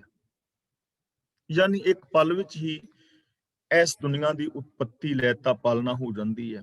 ਇੱਕ ਪਲ ਹੀ ਲੱਗਦਾ ਨਾ, ਜਿਵੇਂ ਆਪਾਂ ਪਹਿਲਾਂ ਵੀ ਵਿਚਾਰ ਕੀਤੀ। ਹੁਣ ਜੇ ਮੈਂ ਆਪਣੀ ਹੀ ਗੱਲ ਕਰਾਂ, ਹੁਣ ਕਥਾ ਕਰਦਿਆਂ ਹੀ ਇੱਥੇ ਹਰ ਪ੍ਰੋਬਲਮ ਆ ਜਾਏ ਤੇ ਨਾਲ ਹੀ ਅਗਲਾ ਬਚਨ ਨਹੀਂ ਨਾ ਆਉਣਾ, ਨਾਲ ਹੀ ਖਤਮ।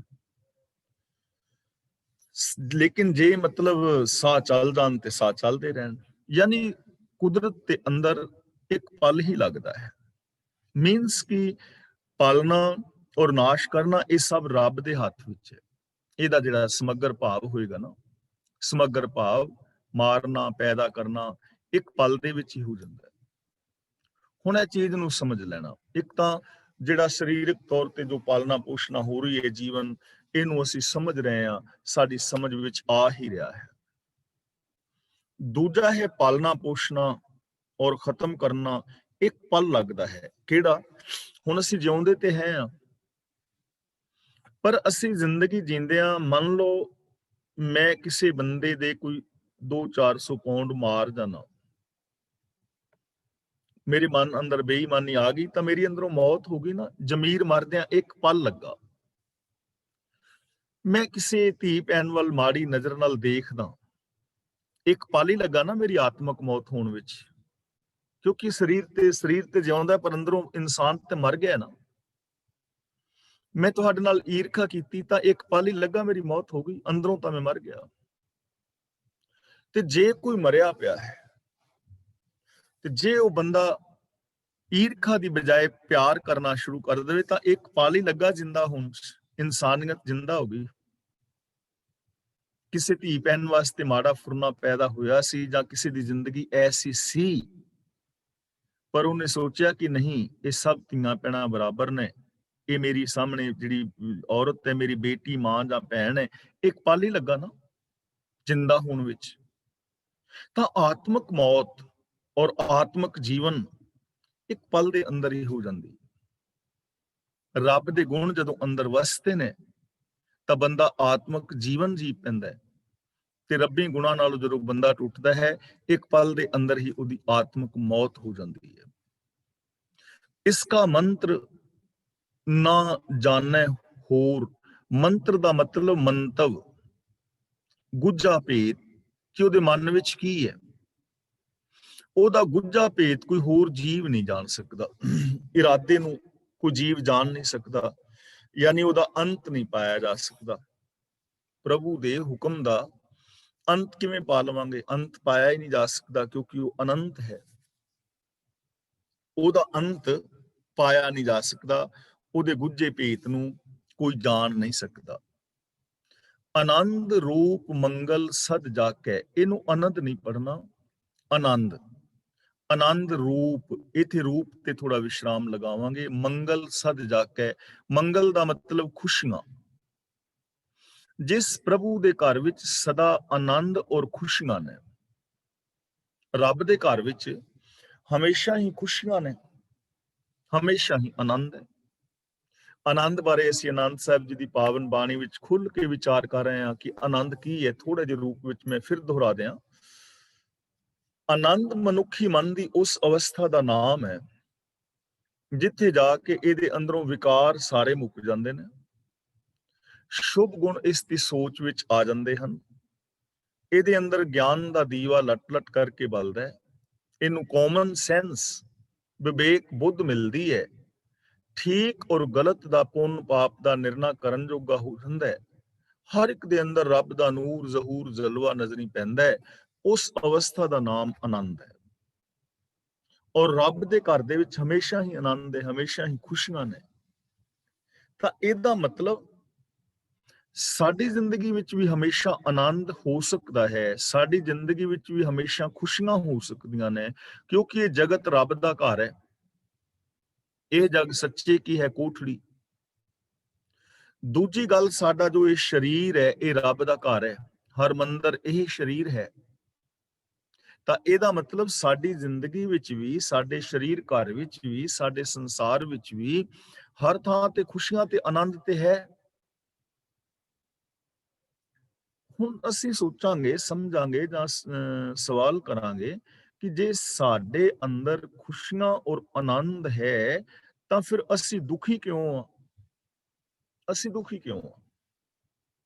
ਅਸੀਂ ਦੁਖੀ ਇਸ ਕਰਕੇ ਆ ਕਿ ਇਹਨਾਂ ਖੁਸ਼ੀਆਂ ਨੂੰ ਮਾਣ ਨਹੀਂ ਰਹੇ। ਮਾਨਣੀਆਂ ਤੇ ਪੈਣਗੀਆਂ ਨਾ।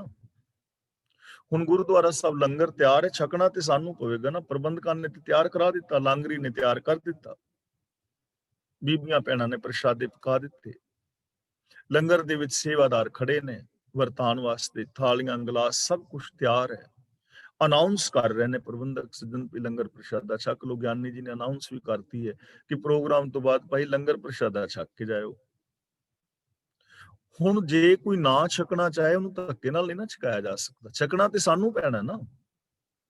ਖੁਸ਼ੀਆਂ ਤੇ ਹੈ ਨੇ ਦੁਨੀਆ ਵਿੱਚ, ਪਰ ਮਾਨਣੀਆਂ ਤੇ ਸਾਨੂੰ ਪੈਣਗੀਆਂ ਨਾ। ਅਸੀਂ ਮਾਨਣਾ ਹੀ ਨਹੀਂ ਚਾਹੁੰਦੇ, ਹੁਣ ਲੰਗਰ ਛਕਣਾ ਹੀ ਨਹੀਂ ਚਾਹੁੰਦੇ। ਸਾਡੇ ਅੰਦਰ ਦੇਖੋ ਸੱਚ, ਦਇਆ, ਧਰਮ, ਧੀਰਜ, ਗਿਆਨ, ਵਿਰਾਗ, ਨਿਮਾਨਤਾ, ਇਹ ਸਾਰੇ ਗੁਣ ਤੇ ਹੈ ਨੇ। ਤੇ ਜਦੋਂ ਇਹਨਾਂ ਗੁਣਾਂ ਨੂੰ ਵਰਤਾਂਗੇ ਤੇ ਖੁਸ਼ੀਆਂ ਵੀ ਆਉਣਗੀਆਂ। ਤੇ ਹੁਣ ਅਸੀਂ ਵਰਤ ਰਹੇ ਹਾਂ ਈਰਖਾ, ਦਵੇਸ਼, ਵੈਰ, ਵਿਰੋਧ, ਤੇ ਉਹਦੇ ਨਾਲ ਫਿਰ ਖੁਸ਼ੀਆਂ ਕਿਵੇਂ ਆਉਣ? ਅਸੀਂ ਮੰਨਣਾ ਹੀ ਨਹੀਂ ਚਾਹੁੰਦੇ। ਕਈ ਵਾਰ ਕਿਸੇ ਵਿਆਹ ਦੇ ਵਿੱਚ ਆਨੰਦ ਬਣਿਆ ਹੁੰਦਾ ਨਾ, ਕਿੰਨੀ ਖੁਸ਼ੀ ਬਣੀ ਹੁੰਦੀ ਹੈ, ਰਿਸ਼ਤੇਦਾਰ ਨੇ, ਭੈਣ ਭਰਾ ਨੇ, ਸੱਜਣ ਮਿੱਤਰ ਨੇ, ਬੜਾ ਸੋਹਣਾ ਮਾਹੌਲ ਬਣਿਆ ਹੁੰਦਾ। ਪਰ ਵਿੱਚ ਇੱਕ ਅੱਧਾ ਬੰਦਾ ਆਣ ਕੇ ਲੜ ਪੈਂਦਾ, ਕਲੇਸ਼ ਪਾ ਦਿੰਦਾ, ਦੋ ਜੀ ਲੜ ਪੈਂਦੇ ਨੇ ਆਪਸ ਚ। ਘਰ ਦਾ ਜਵਾਈ ਭਾਈ ਕੋਈ ਲੜ ਪੈਂਦਾ, ਕੋਈ ਭੂਆ ਫੁੱਫੜ ਲੜ ਪੈਂਦਾ, ਕੋਈ ਚਾਚਾ ਤਾਇਆ ਲੜ ਪੈਂਦਾ, ਤੇ ਬਣਿਆ ਬਣਾਇਆ ਆਨੰਦ ਗਵਾਚ ਗਿਆ ਨਾ, ਖੁਸ਼ੀਆਂ ਗਵਾਚ ਗਈਆਂ ਨਾ। ਸਾਰੇ ਵਿਆਹ ਦਾ ਹੀ ਜਿਹੜਾ ਸੀ ਉਹਨੇ ਸਤਿਆਨਾਸ਼ ਮਾਰਤਾ। ਇਸੇ ਤਰ੍ਹਾਂ ਇਸ ਸੰਸਾਰ ਵਿੱਚ ਤਾਂ ਖੁਸ਼ੀਆਂ ਨੇ, ਲੇਕਿਨ ਇਸ ਖੁਸ਼ੀਆਂ ਦੇ ਅੰਦਰ ਕਲੇਸ਼ ਅਸੀਂ ਆਪ ਪਾਈ ਬੈਠੇ ਹਾਂ। ਆਨੰਦ ਰੂਪ ਮੰਗਲ ਸਦ ਜਾਕੈ, ਸਰਬ ਥੋਕ ਸੁਣੀਏ ਘਰ ਤਾਂਕੈ। ਸੁਣੀਏ ਦਾ ਮਤਲਬ ਸੁਣੇ ਜਾਂਦੇ ਨੇ। ਸਰਬ ਥੋਕ, ਇੱਥੇ ਵਿਸ਼ਰਾਮ ਲਗਾਵਾਂਗੇ। ਸਰਬ ਥੋਕ ਸੁਣੀਏ ਘਰ ਤਾਂਕੈ। ਥੋਕ ਦਾ ਮਤਲਬ ਪਦਾਰਥ, ਵਸਤੂਆਂ। ਜਗਤ ਦੇ ਸਾਰੇ ਪਦਾਰਥ ਉਹਦੇ ਘਰ ਵਿੱਚ ਸੁਣੇ ਜਾਂਦੇ ਨੇ। ਸੁਣੇ ਜਾਂਦੇ ਦਾ ਮਤਲਬ ਮੌਜੂਦ ਨੇ। ਔਰ ਇਹ ਹਕੀਕਤ ਹੈ, ਜੋ ਕੁਝ ਮਨੁੱਖ ਨੂੰ ਜ਼ਿੰਦਗੀ ਜੀਣ ਲਈ ਚਾਹੀਦਾ ਹੈ ਉਹ ਸਾਰਾ ਕੁਝ ਇੱਥੇ ਮੌਜੂਦ ਹੈ।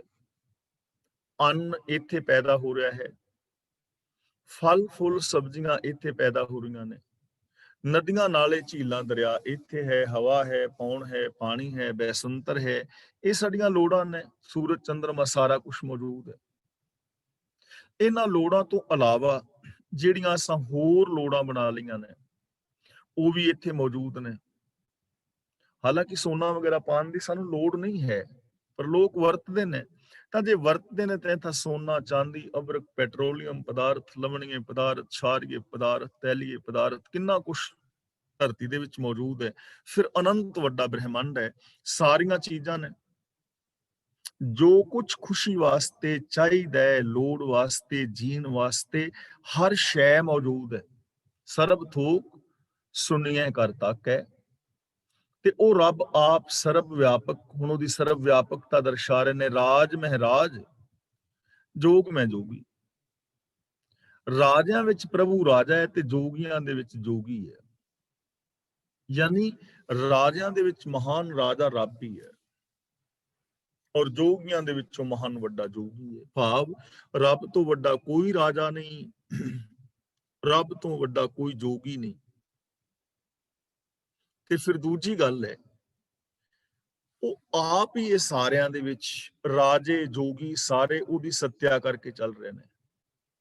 ਤਾਂ ਰਾਜਮय ਰਾਜ ਜੋਗਮय ਜੋਗੀ ਦਾ ਮਤਲਬ ਰਾਜਿਆਂ ਦੇ ਵਿੱਚ ਸਭ ਤੋਂ ਵੱਡਾ ਰਾਜਾ ਉਹ ਹੈ ਤੇ ਜੋਗੀਆਂ ਦੇ ਵਿੱਚ ਸਭ ਤੋਂ ਵੱਡਾ ਜੋਗੀ ਉਹ ਹੈ। ਉਹਦੇ ਤੋਂ ਮਹਾਨ ਨਾ ਕੋਈ ਜੋਗੀ ਹੈ ਨਾ ਕੋਈ ਰਾਜਾ ਹੈ। ਤਾਂ ਇਹਦਾ ਮਤਲਬ ਸਾਨੂੰ ਰੱਬੀ ਰਜ਼ਾ ਦੇ ਵਿੱਚ ਤੁਰਨਾ ਚਾਹੀਦਾ ਹੈ।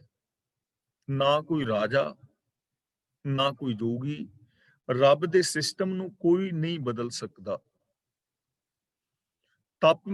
ਤਪੀਸਰ ਗ੍ਰਸਤ ਮੈਂ ਭੋਗੀ, ਤਪੀਆਂ ਵਿੱਚ ਵੱਡਾ ਤਪੀ ਤੇ ਗ੍ਰਸਤੀਆਂ ਦੇ ਵਿੱਚ ਆਪ ਗ੍ਰਸਤੀ ਹੈ। ਨਾ ਕੋਈ ਤਪੀ ਰੱਬ ਦੇ ਨਾਲੋਂ ਵੱਡਾ ਹੈ ਤੇ ਨਾ ਕੋਈ ਗ੍ਰਸਤੀ ਰੱਬ ਦੇ ਨਾਲੋਂ ਵੱਡਾ ਹੈ। ਗ੍ਰਸਤੀਆਂ ਵਿੱਚ ਵੱਡਾ ਗ੍ਰਸਤੀ ਹੈ। ਹੁਣ ਦੇਖੋ ਸਾਡਾ ਗ੍ਰਸਤ ਕਿੰਨਾ ਕੁ ਹੈ, ਪਤਨੀ ਬੱਚੇ, ਕਿਸ ਦੇ 2 ਨੇ ਕਿਸ ਦੇ 4 ਨੇ ਤੇ ਯੂਪੀ ਦੇ ਵਿੱਚ ਕਈ ਲੋਕਾਂ ਦੇ ਜ਼ਿਆਦੇ ਵੀ ਨੇ, 8-10 ਵੀ ਹੋ ਸਕਦੇ ਨੇ ਕਿਸੇ ਦੇ। ਪਹਿਲੋਂ 8-8 10-10 ਵੀ ਹੁੰਦੇ ਸਨ। ਯਾਨੀ 2 3 4 5 ਜਿੰਨੇ ਵੀ ਬੱਚੇ ਨੇ, ਪਤਨੀ ਹੈ, ਭੈਣ ਭਰਾ ਨੇ, ਇਹੀ ਹੈ ਨਾ ਗ੍ਰਸਤ ਸਾਡਾ ਪਰਿਵਾਰ। ਇੰਨਾ ਕੀ ਹੈ, ਚਾਚੇ ਤਾਏ ਨਾਨਕੇ ਦਾਦਕੇ ਉਹਨਾਂ ਨੂੰ ਵੀ ਜੇ ਲਾ ਲਓ, ਹਾਲਾਂਕਿ ਉਹ ਆਂਦੇ ਨਹੀਂ ਪਰਿਵਾਰ ਵਿੱਚ ਤਾਂ ਪਤੀ ਪਤਨੀ ਔਰ ਜੋ ਮਾਂ-ਬਾਪ ਨੇ, ਭੈਣ ਭਰਾ ਨੇ, ਉਹ ਹੀ ਆਣਗੇ। ਤੇ ਜੇ ਅਸੀਂ ਲਾ ਵੀ ਲਵੀਏ ਨਾਨਕੇ ਦਾਦਕੇ, ਤਾਂ ਵੀ ਕਿੰਨਾ ਪਰਿਵਾਰ ਹੋਏਗਾ, 100-200 ਮੈਂਬਰ ਹੋਣਗੇ, 400 ਹੋਣਗੇ ਰਿਸ਼ਤੇਦਾਰ ਕਿਸੇ ਦੇ। ਤੇ ਰੱਬ ਦਾ ਕਿੱਡਾ ਵੱਡਾ ਪਰਿਵਾਰ ਹੈ। ਏਕ ਪਿਤਾ ਏਕਸ ਕੇ ਹਮ ਬਾਰੇ, ਸਾਰੇ ਜੀਵ ਜੰਤੂ ਦਾ ਪਰਿਵਾਰ ਹੀ ਹੈ ਨਾ। ਅਖੰਡ ਮੰਡਲ ਬ੍ਰਹਿਮੰਡ ਸਾਰਾ ਉਹਦਾ ਪਰਿਵਾਰ ਹੀ ਹੈ। ਤੇ ਤਪੀਸ਼ਰ ਜਿਹੜਾ ਹੈ, ਕਿੰਨਾ ਸਮਾਧੀ ਲਾ ਲੇਗਾ, ਕਿੰਨਾ ਕੁ ਚਿਰ ਸ਼ਾਂਤ ਰਹਿ ਲੇਗਾ, ਕਿੱਥੇ। ਤੇ ਰੱਬ ਤੇ ਹਰ ਥਾਂ ਦੇ ਉੱਤੇ ਸਮਾਇਆ ਹੀ ਹੋਇਆ ਹੈ। ਯਾਨੀ ਕੋਈ ਤਪੀ ਕੋਈ ਗ੍ਰਸਤੀ ਉਸ ਰੱਬ ਤੋਂ ਵੱਡਾ ਨਹੀਂ। ਇਹ ਸਾਰੇ ਤਪੀ ਤਪੀਸ਼ਰ ਜੋ ਵੀ ਗ੍ਰਸਤੀ ਆਦਿਕ ਨੇ, ਉਸ ਰੱਬੀ ਰਜ਼ਾ ਦੇ ਵਿੱਚ ਹੀ ਨੇ। ਧਿਆਏ ਧਿਆਏ ਭਗਤ ਹੈ ਸੁਖ ਪਾਇਆ। ਧਿਆਏ ਦਾ ਮਤਲਬ ਉਹਨੂੰ ਆਪਣੇ ਧਿਆਨ ਵਿੱਚ ਰੱਖ ਕੇ। ਭਗਤ ਦਾ ਮਤਲਬ ਜਿਹੜੇ ਭਗਤ ਨੇ, ਜੋ ਰੱਬੀ ਰਜ਼ਾ ਵਿੱਚ ਤੁਰਦੇ ਨੇ। ਭਗਤ ਕੌਣ ਨੇ? ਜਿਹੜੇ ਉਹਦੀ ਰਜ਼ਾ ਵਿੱਚ ਤੁਰਦੇ ਨੇ, ਜੋ ਰੱਬ ਦੇ ਗੁਣਾਂ ਨੂੰ ਗਾਉਂਦੇ ਨੇ, ਜੋ ਰੱਬ ਦੀ ਸਿਫਤ ਸਲਾਹ ਕਰਦੇ ਨੇ, ਜਿਨ੍ਹਾਂ ਨੇ ਰੱਬੀ ਰਜ਼ਾ ਨੂੰ ਆਪਣੇ ਧਿਆਨ ਵਿੱਚ ਵਸਾਇਆ ਹੈ। ਤਾਂ ਜਿਹੜੇ ਰੱਬ ਦੇ ਪਿਆਰੇ ਨੇ, ਉਹਨਾਂ ਨੇ ਰੱਬੀ ਯਾਦ ਦੇ ਅੰਦਰ ਰਹਿ ਕੇ ਸੁਖ ਪਾਇਆ।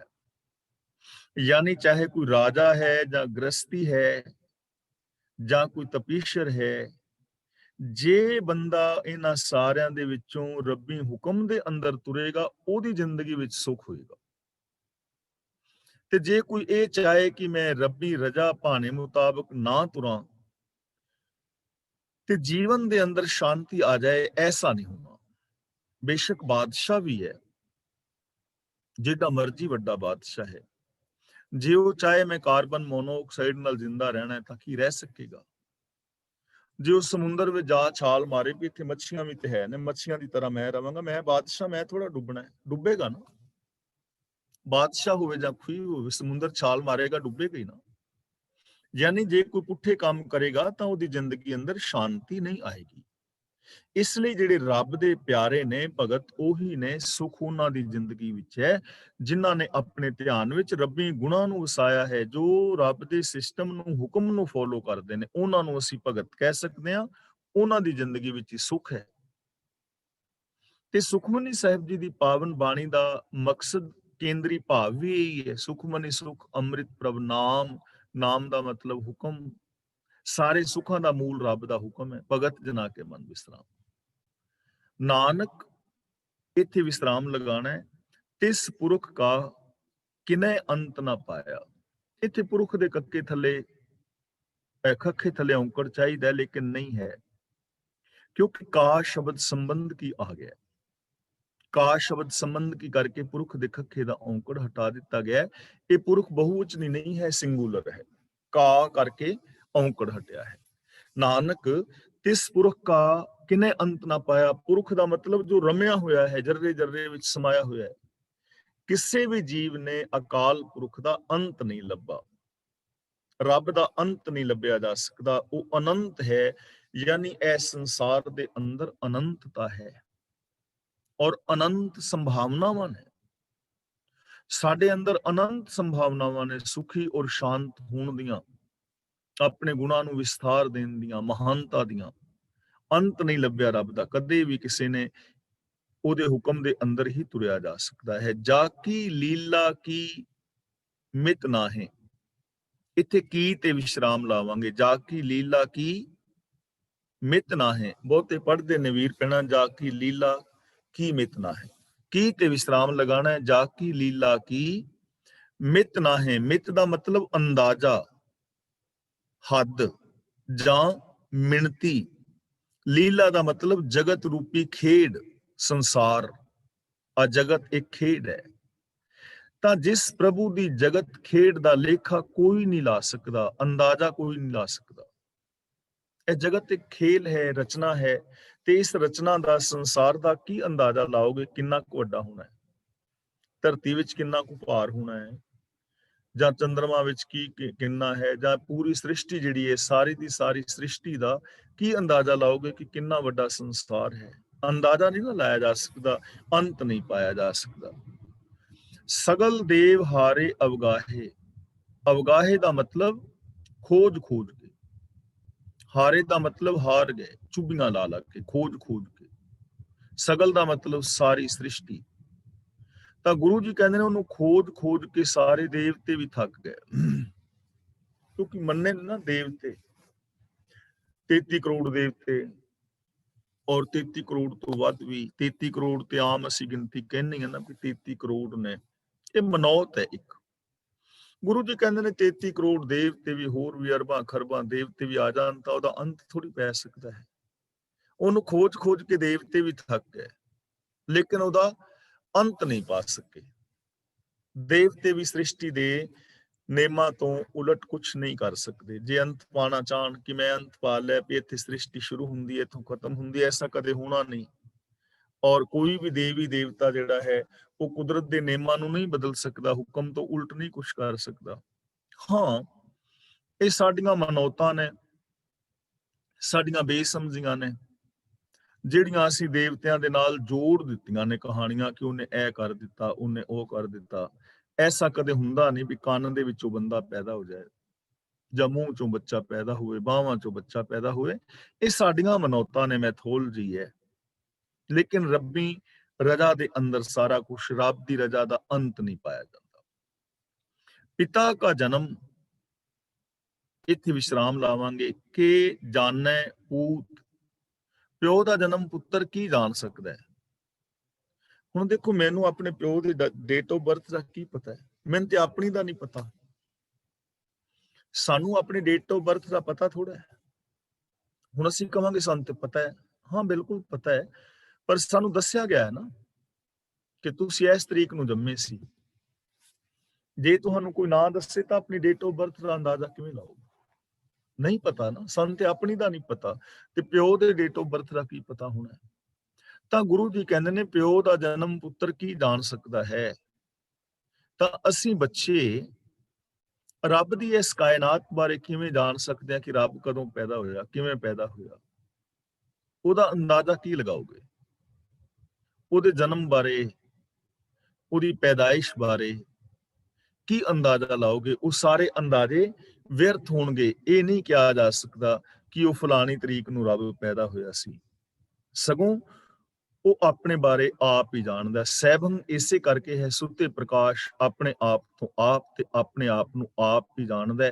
ਕਦੋਂ ਇਹ ਸ੍ਰਿਸ਼ਟੀ ਰਚੀ, ਉਦੋਂ ਕਿਹੜਾ ਦਿਨ ਸੀ, ਕਿਹੜੀ ਥੇਤ ਸੀ, ਕਿਹੜਾ ਵਾਰ ਸੀ, ਰੁੱਤ ਮਹਾ ਕੀ ਸੀ, ਕੋਈ ਨਹੀਂ ਜਾਣ ਸਕਦਾ। ਸਗੋਂ ਜਾ ਕਰਤਾ ਸਿਰ ਠੀਕ ਹੋ ਸਾਜੇ, ਆਪੇ ਜਾਣੇ ਸੋਈ, ਯਾਨੀ ਉਹਦਾ ਅੰਤ ਨਹੀਂ ਜਾਣਿਆ ਜਾਂਦਾ। ਸਗਲ ਪਰੋਈ ਆਪਣੇ ਸੂਤ, ਇੱਥੇ ਪਰੋਈ ਤੇ ਵਿਸ਼ਰਾਮ ਲਾਵਾਂਗੇ ਤੇ ਆਪਣੇ ਨਹੀਂ ਪੜਾਂਗੇ। ਪੱਪੇ ਥੱਲੇ ਥੋੜਾ ਜਿਹਾ ਔਂਕੜ ਦੀ ਆਵਾਜ਼ ਆਏਗੀ। ਅਪੂਨੇ ਵੀ ਨਹੀਂ ਪੜਨਾ ਕਿ ਔਂਕੜ ਜਿਹੜਾ ਹੈ ਦੁਲੈਂਕੜ ਬੁੱਲ ਜਾਏ, ਤੇ ਆਪਣੇ ਵੀ ਨਹੀਂ ਬੋਲਣਾ ਕਿ ਔਂਕੜ ਛੁੱਟ ਜਾਏ, ਤੇ ਆਪਣੇ ਵੀ ਨਹੀਂ ਬੋਲਣਾ ਕਿਉਂਕਿ ਲਾਂ ਹੈ, ਲਾਂ ਬੁਲੇ ਦੁਲਾਵਾਂ ਨੇ, ਦੁਲਾਵਾਂ ਬੋਲਣੀਆਂ ਨੇ। ਆਪਣੇ ਸਗਲ ਪਰੋਈ ਆਪਣੇ ਸੂਤ, ਸੂਤ ਦਾ ਮਤਲਬ ਸੂਤਰ ਵਿੱਚ। ਸਾਰੀ ਰਚਨਾ ਨੇਮ ਰੂਪ ਸੂਤਰ ਦੇ ਵਿੱਚ ਬੰਨੀ ਹੋਈ ਹੈ, ਪਰੋਈ ਹੋਈ ਹੈ। ਜਿਵੇਂ ਮਣਕੇ ਮਾਲਾ ਦੇ ਧਾਗੇ ਵਿੱਚ ਪਰੋਏ ਹੁੰਦੇ ਨੇ ਨਾ, ਸਾਰੀ ਰਚਨਾ ਪ੍ਰਭੂ ਨੇ ਆਪਣੇ ਹੁਕਮ ਰੂਪ ਸੂਤਰ ਵਿੱਚ ਪਰੋਈ ਹੋਈ ਹੈ। ਜਿਵੇਂ ਮਾਲਾ ਦਾ ਤੇ ਮਣਕੇ ਜਿਹੜੇ ਨੇ ਸੂਤਰ ਦੇ ਵਿੱਚ ਪਰੁੱਚੇ ਹੁੰਦੇ ਨੇ, ਐਵੇਂ ਸਾਰੀ ਸ੍ਰਿਸ਼ਟੀ ਨੂੰ ਹੁਕਮ ਰੂਪੀ ਸੂਤਰ ਵਿੱਚ ਪਰੋਇਆ ਹੋਇਆ ਹੈ। ਜਦੋਂ ਉਸ ਸੂਤਰ ਨੂੰ ਤੋੜੋਗੇ ਮਣਕੇ ਖਿਲਰ ਜਾਣਗੇ। ਮਾਲਾ ਨੇ ਮਾਲਾ ਨਹੀਂ ਰਹਿਣਾ। ਜੇ ਅੰਦਰੋਂ ਦਾ ਧਾਗਾ ਟੁੱਟ ਜਾਏ ਨਾ ਮਾਲਾ ਵਾਲਾ, ਫਿਰ ਮਾਲਾ ਨੇ ਮਾਲਾ ਨਹੀਂ ਰਹਿਣਾ, ਮਣਕੇ ਖਿਲਰ ਜਾਣਗੇ। ਇੱਥੇ ਸੂਤ ਦਾ ਮਤਲਬ ਹੈ ਹੁਕਮ, ਕਿ ਸਾਰੀ ਕਾਇਨਾਤ ਨੂੰ, ਸਾਰੀ ਸ੍ਰਿਸ਼ਟੀ ਨੂੰ ਰੱਬ ਨੇ ਆਪਣੇ ਹੁਕਮ ਦੇ ਅੰਦਰ ਪਰੋਇਆ ਹੋਇਆ ਹੈ। ਹੁਕਮ ਦਾ ਮਤਲਬ ਸਿਸਟਮ ਦੇ ਅੰਦਰ ਪਰੋਇਆ ਹੈ। ਸਿਸਟਮ ਦੇ ਅੰਦਰ ਚੱਲ ਰਹੀ ਹੈ ਹਰ ਚੀਜ਼। ਸੁਮਤ ਗਿਆਨ ਧਿਆਨ ਜਿਨ ਦੇ, ਸੁਮਤ ਗਿਆਨ ਧਿਆਨ ਜਿਨ ਦੇ, ਜਿਨ ਦਾ ਮਤਲਬ ਜਿਨ੍ਹਾਂ ਨੂੰ, ਜਿਨ੍ਹਾਂ ਬੰਦਿਆਂ ਨੂੰ ਪ੍ਰਭੂ ਸੋਹਣੀ ਮੱਤ, ਸੁਮਤ ਦਾ ਮਤਲਬ ਸੋਹਣੀ ਮੱਤ, ਗਿਆਨ ਦਾ ਮਤਲਬ ਉੱਚੀ ਸਮਝ, ਤੇ ਧਿਆਨ ਦਾ ਮਤਲਬ ਸੁਰਤ ਜੋੜਨ ਦੀ ਦਾਤ, ਕਿ ਆਪਣੇ ਗੋਲ ਦੇ ਨਾਲ ਸੁਰਤ ਨੂੰ ਜੋੜ ਕੇ ਰੱਖਣਾ। ਸਾਡਾ ਧਿਆਨ ਨਹੀਂ ਨਾ ਜੁੜਦਾ। ਅਸੀਂ ਆਮ ਗੱਲਾਂ ਕਰਦੇ ਆ, ਕਿ ਪਾਠ ਕਰਦੇ ਆ, ਬਾਣੀ ਪੜ੍ਹਦੇ ਆ, ਤਾਂ ਸਾਡਾ ਧਿਆਨ ਨਹੀਂ ਲੱਗਦਾ, ਮਨ ਨਹੀਂ ਲੱਗਦਾ, ਮਨ ਇੱਧਰ ਉੱਧਰ ਭਟਕ ਜਾਂਦਾ ਹੈ। ਜਾਂ ਅਸੀਂ ਘਰ ਦਾ ਕੰਮ ਕਰਦੇ ਆ ਤੇ ਸਾਡੇ ਮਨ ਦੇ ਅੰਦਰ ਖਿਆਲ ਹੋਰ ਆਉਂਦੇ ਨੇ, ਧਿਆਨ ਨਹੀਂ ਜੁੜਦਾ। ਤਾਂ ਗੁਰੂ ਜੀ ਕਹਿੰਦੇ ਨੇ, ਜਿਨ੍ਹਾਂ ਬੰਦਿਆਂ ਨੂੰ ਉੱਚੀ ਸਮਝ, ਪ੍ਰਭੂ ਚਰਨਾਂ ਵਿੱਚ ਸੁਰਤ ਜੋੜਨੀ, ਧਿਆਨ ਜਿਨ੍ਹਾਂ ਨੂੰ ਦਿੰਦਾ ਹੈ, ਜਨ ਦਾਸ ਨਾਮ ਧਿਆਵੇਂ ਸੇ, ਦਾਸ ਤੇ ਥੋੜਾ ਜਿਹਾ ਵਿਸ਼ਰਾਮ ਲਗਾਣਾ ਹੈ। ਜਨ ਦਾਸ ਨਾਮ ਧਿਆਵੇਂ ਸੇ, ਧਿਆਵੇਂ ਹੈ ਬਿੰਦੀ ਲਗਾ ਕੇ ਧਿਆਉਂਦੇ ਨੇ। ਉਹ ਸੇਵਕ ਤੇ ਦਾਸ ਰੱਬ ਦੇ ਨਾਮ ਵਿੱਚ ਧਿਆਨ ਜੋੜਦੇ ਨੇ, ਧਿਆਨ ਵਿੱਚ ਰੱਖਦੇ ਨੇ। ਨਾਮ ਦਾ ਮਤਲਬ ਹੁਕਮ। ਉਹ ਦਾਸ ਹੁਕਮ ਦੇ ਅੰਦਰ ਧਿਆਨ ਰੱਖਦੇ ਨੇ, ਹੁਕਮ ਨੂੰ ਧਿਆਨ ਵਿੱਚ ਰੱਖਦੇ ਨੇ। ਕੌਣ? ਜਿਨ੍ਹਾਂ ਨੂੰ ਚੰਗੀ ਮੱਤ ਮਿਲੀ ਹੈ, ਜਿਨ੍ਹਾਂ ਨੂੰ ਗਿਆਨ ਦੀ ਦਾਤ ਮਿਲੀ ਹੈ, ਔਰ ਜਿਨ੍ਹਾਂ ਨੇ ਗਿਆਨ ਰਾਹੀਂ ਉਸ ਸੁਰਤ ਨੂੰ ਜੋੜਨਾ ਸਿੱਖਿਆ ਹੈ, ਯਾਨੀ ਜਿਨ੍ਹਾਂ ਨੇ ਆਪਣਾ ਗੋਲ ਬਣਾ ਲਿਆ ਹੈ।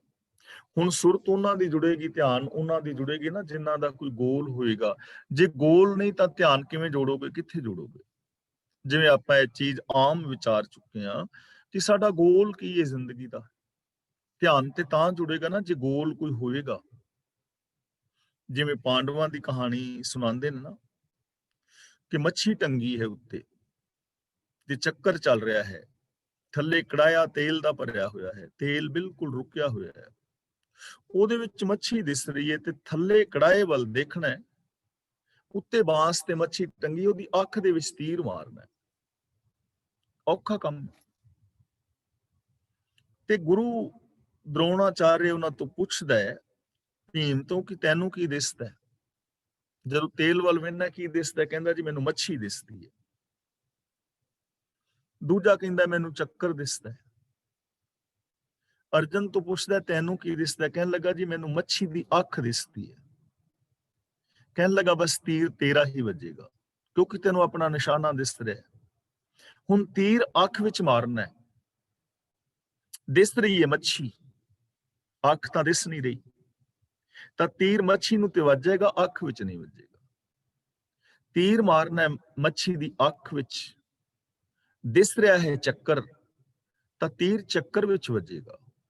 ਤੇ ਜਿਹਨੂੰ ਮੱਛੀ ਦੀ ਅੱਖ ਦਿਸ ਰਹੀ ਹੈ, ਉਹਦਾ ਤੀਰ ਅੱਖ ਦੇ ਵਿੱਚ ਵੱਜੇਗਾ ਨਾ। ਇਹ ਚੀਜ਼ ਸਮਝਣ ਵਾਸਤੇ ਮੈਂ ਕਹੀ ਹੈ ਸਿਰਫ। ਹੁਣ ਗੋਲ ਧਿਆਨ ਜਿਹੜਾ ਜੁੜਨਾ ਹੈ, ਧਿਆਨ ਤੇ ਤਾਂ ਜੁੜੇਗਾ ਜੇ ਕੋਈ ਗੋਲ ਹੋਏਗਾ। ਗੋਲ ਹੈ ਨਾ ਵੀ ਮੱਛੀ ਦੀ ਅੱਖ ਦੇ ਵਿੱਚ ਤੀਰ ਮਾਰਨਾ, ਗੋਲ ਤੇ ਹੈ, ਧਿਆਨ ਤਾਂ ਜੁੜੇਗਾ। ਤੇ ਜੇ ਸਾਡਾ ਗੋਲ ਹੋਵੇ ਕਿ ਸਰੀਰਕ ਸਾਡਾ ਗੋਲ ਕੀ ਹੈ, ਮਾਨਸਿਕ ਗੋਲ ਕੀ ਹੈ, ਬੌਧਿਕ ਗੋਲ ਕੀ ਹੈ, ਆਤਮਿਕ ਗੋਲ ਕੀ ਹੈ, ਤਾਂ ਸਾਡਾ ਧਿਆਨ ਜੁੜੇਗਾ ਨਾ। ਗੋਲ ਹੀ ਹੈ ਨਹੀਂ, ਏਮ ਹੈ ਨਹੀਂ, ਤਾਂ ਗੁਰੂ ਪਾਤਸ਼ਾਹ ਜੀ ਕਹਿੰਦੇ ਨੇ ਸਾਡਾ ਗੋਲ ਹੋਣਾ ਚਾਹੀਦਾ ਹੈ ਰੱਬੀ ਰਜ਼ਾ ਵਿੱਚ ਤੁਰਨਾ, ਸਚਿਆਰ ਹੋਣਾ। ਬਾਕੀ ਸਾਰੇ ਕੰਮ ਆਟੋਮੈਟਿਕਲੀ ਸੂਤ ਹੁੰਦੇ ਚਲੇ ਜਾਣਗੇ।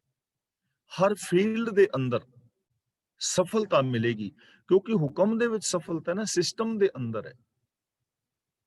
ਚਾਹੇ ਕੋਈ ਵੀ ਸਫਲਤਾ ਹੈ ਸਿਸਟਮ ਦੇ ਵਿੱਚ ਹੈ, ਰਿਕੁਆਇਰਮੈਂਟ ਪੂਰੀ ਕਰਨੀ ਪਵੇਗੀ। ਤੇ ਜਦੋਂ ਧਿਆਨ ਹੁਕਮ ਦੇ ਅੰਦਰ ਹੋਏਗਾ, ਉਦੋਂ ਅਸੀਂ ਆਪਣੇ ਗੋਲ ਤੇ ਵੀ ਪਹੁੰਚ ਪਾਵਾਂਗੇ। ਇਸ ਲਈ ਪਹਿਲਾਂ ਆਪਣਾ ਗੋਲ ਨਿਸ਼ਚਿਤ ਕਰਨਾ ਹੈ ਤੇ ਫਿਰ ਰੱਬੀ ਰਜ਼ਾ ਦੇ ਵਿੱਚ ਤੁਰਨਾ ਹੈ। ਜਿਨ੍ਹਾਂ ਦਾ ਕੋਈ ਗੋਲ ਹੁੰਦਾ ਹੈ ਨਾ, ਉਹ ਫਿਰ ਉਸ ਨਾਮ ਨੂੰ ਧਿਆਉਂਦੇ ਨੇ, ਹੁਕਮ ਦੇ ਵਿੱਚ ਤੁਰਦੇ ਨੇ। ਇਹ ਗੁਣ ਮੈਂ ਮਹਿ ਪੜਨਾ ਹੈ, ਤੇ ਗੁਣ ਮਹਿ ਜਾਕੋ ਪਰਮਾਏ, ਜਿਨ੍ਹਾਂ ਨੂੰ ਮਾਇਆ ਦੇ ਤਿੰਨਾਂ ਗੁਣਾਂ ਵਿੱਚ ਪਾਉਂਦਾ ਹੈ, ਭਟਕਾਉਂਦਾ ਹੈ। ਜਨਮ ਮਰੈ ਫਿਰ ਆਵੇ ਜਾਏ, ਉਹ ਜੰਮਦਾ ਹੈ, ਮਰਦਾ ਹੈ, ਆਉਂਦਾ ਹੈ ਤੇ ਜਾਂਦਾ ਹੈ। ਭਾਵ ਆਉਣਾ ਜਾਣਾ ਦਾ ਮਤਲਬ ਉਹਦੀ ਜ਼ਿੰਦਗੀ ਵਿੱਚ ਭਟਕਣਾ ਬਣੀ ਰਹਿੰਦੀ ਹੈ। ਸਾਰਾ ਜ਼ਿੰਦਗੀ ਉਹ ਭਟਕਦਾ ਰਹਿੰਦਾ ਹੈ। ਜਨਮ ਮਰੇ ਦਾ ਮਤਲਬ ਜਨਮ ਤੋਂ ਲੈ ਕੇ ਮਰਨ ਤੱਕ, ਆਵੇ ਜਾਏ ਦਾ ਮਤਲਬ ਭਟਕਦਾ ਹੈ, ਜਗਤ ਦੇ ਅੰਦਰ ਭਟਕਦਾ ਹੈ। ਅਨੇਕਾਂ ਲੋਕ ਜੰਮਦੇ ਨੇ, ਮਰਦੇ ਨੇ, ਆਉਂਦੇ ਨੇ, ਇਸ ਦੁਨੀਆ ਤੋਂ ਚਲੇ ਜਾਂਦੇ ਹਨ, ਪਰ ਉਹਨਾਂ ਦਾ ਗੋਲ ਹੀ ਕੋਈ ਨਹੀਂ ਹੈ। ਉਹ ਤਿੰਨਾਂ ਗੁਣਾਂ ਵਿੱਚ ਹੀ ਭਟਕਦੇ ਰਹਿੰਦੇ ਨੇ। ਤਿੰਨ ਗੁਣ ਮਾਇਆ ਦੇ ਆਪਾਂ ਪਹਿਲਾਂ ਵਿਚਾਰ ਰਹੇ ਹਾਂ ਨਾ। ਇੱਕ ਤੇ ਪਾਪਾਂ ਵਾਲੀ ਜ਼ਿੰਦਗੀ ਜੀਵੀ ਜਾ ਰਹੇ ਨੇ, ਦੂਜੇ ਕੂੜ ਵਾਲੀ ਜ਼ਿੰਦਗੀ ਜੀਵੀ ਜਾ ਰਹੇ ਨੇ, ਤੀਜੇ ਤਿਆਗ ਹੀ ਕਰ ਗਏ ਨੇ। ਇਹਨਾਂ ਦੇ ਵਿੱਚ ਹੀ ਐਵੇਂ ਹੀ ਸਾਰੀ ਭਟਕਦਿਆਂ ਜ਼ਿੰਦਗੀ ਉਹਨਾਂ ਦੀ ਲੰਘ ਜਾਂਦੀ ਹੈ। ਊਚ ਨੀਚ ਤਿਸਕੇ ਅਸਥਾਨ, ਊਚ ਨੀਚ ਇੱਥੇ ਵਿਸ਼ਰਾਮ ਲਾਣਾ ਹੈ। ਤਿਸਕੇ ਅਸਥਾਨ, ਊਚ ਦਾ ਮਤਲਬ, ਊਚ ਅਸਥਾਨ ਦਾ ਮਤਲਬ ਸੁਮਤ ਗਿਆਨ ਧਿਆਨ ਵਾਲੇ ਜਿਹੜੇ ਜੀਵ ਨੇ, ਤੇ ਨੀਚ ਦਾ ਮਤਲਬ ਜਿਹੜੇ ਤਿੰਨਾਂ ਗੁਣਾਂ ਵਿੱਚ ਭਟਕਣ ਵਾਲੇ ਨੇ। ਊਚ ਦਾ ਮਤਲਬ ਉੱਚੀ ਸੁਰਤ ਵਾਲੇ, ਨੀਚ ਦਾ ਮਤਲਬ ਨੀਵੀਂ ਸੁਰਤ ਵਾਲੇ, ਚੰਗੀ ਮੱਤ ਵਾਲੇ, ਮਾੜੀ ਮੱਤ ਵਾਲੇ। ਗੁਰੂ ਪਾਤਸ਼ਾਹ ਜੀ ਕਹਿੰਦੇ ਨੇ ਸਾਰੇ ਉਹਦੇ ਅਸਥਾਨ ਨੇ, ਸਾਰੇ ਜੀਵਾਂ ਦੇ ਵਿੱਚ ਰੱਬ ਆਪ ਵਸ ਰਿਹਾ ਹੈ। ਸੱਤਿਆ ਰੱਬ ਦੀ ਹੈ। ਉੱਚੀ ਨੀਵੀਂ ਸੋਚ ਵਾਲੇ ਸਭ ਰੱਬ ਦੇ ਹੁਕਮ ਦੇ ਵਿੱਚ ਨੇ।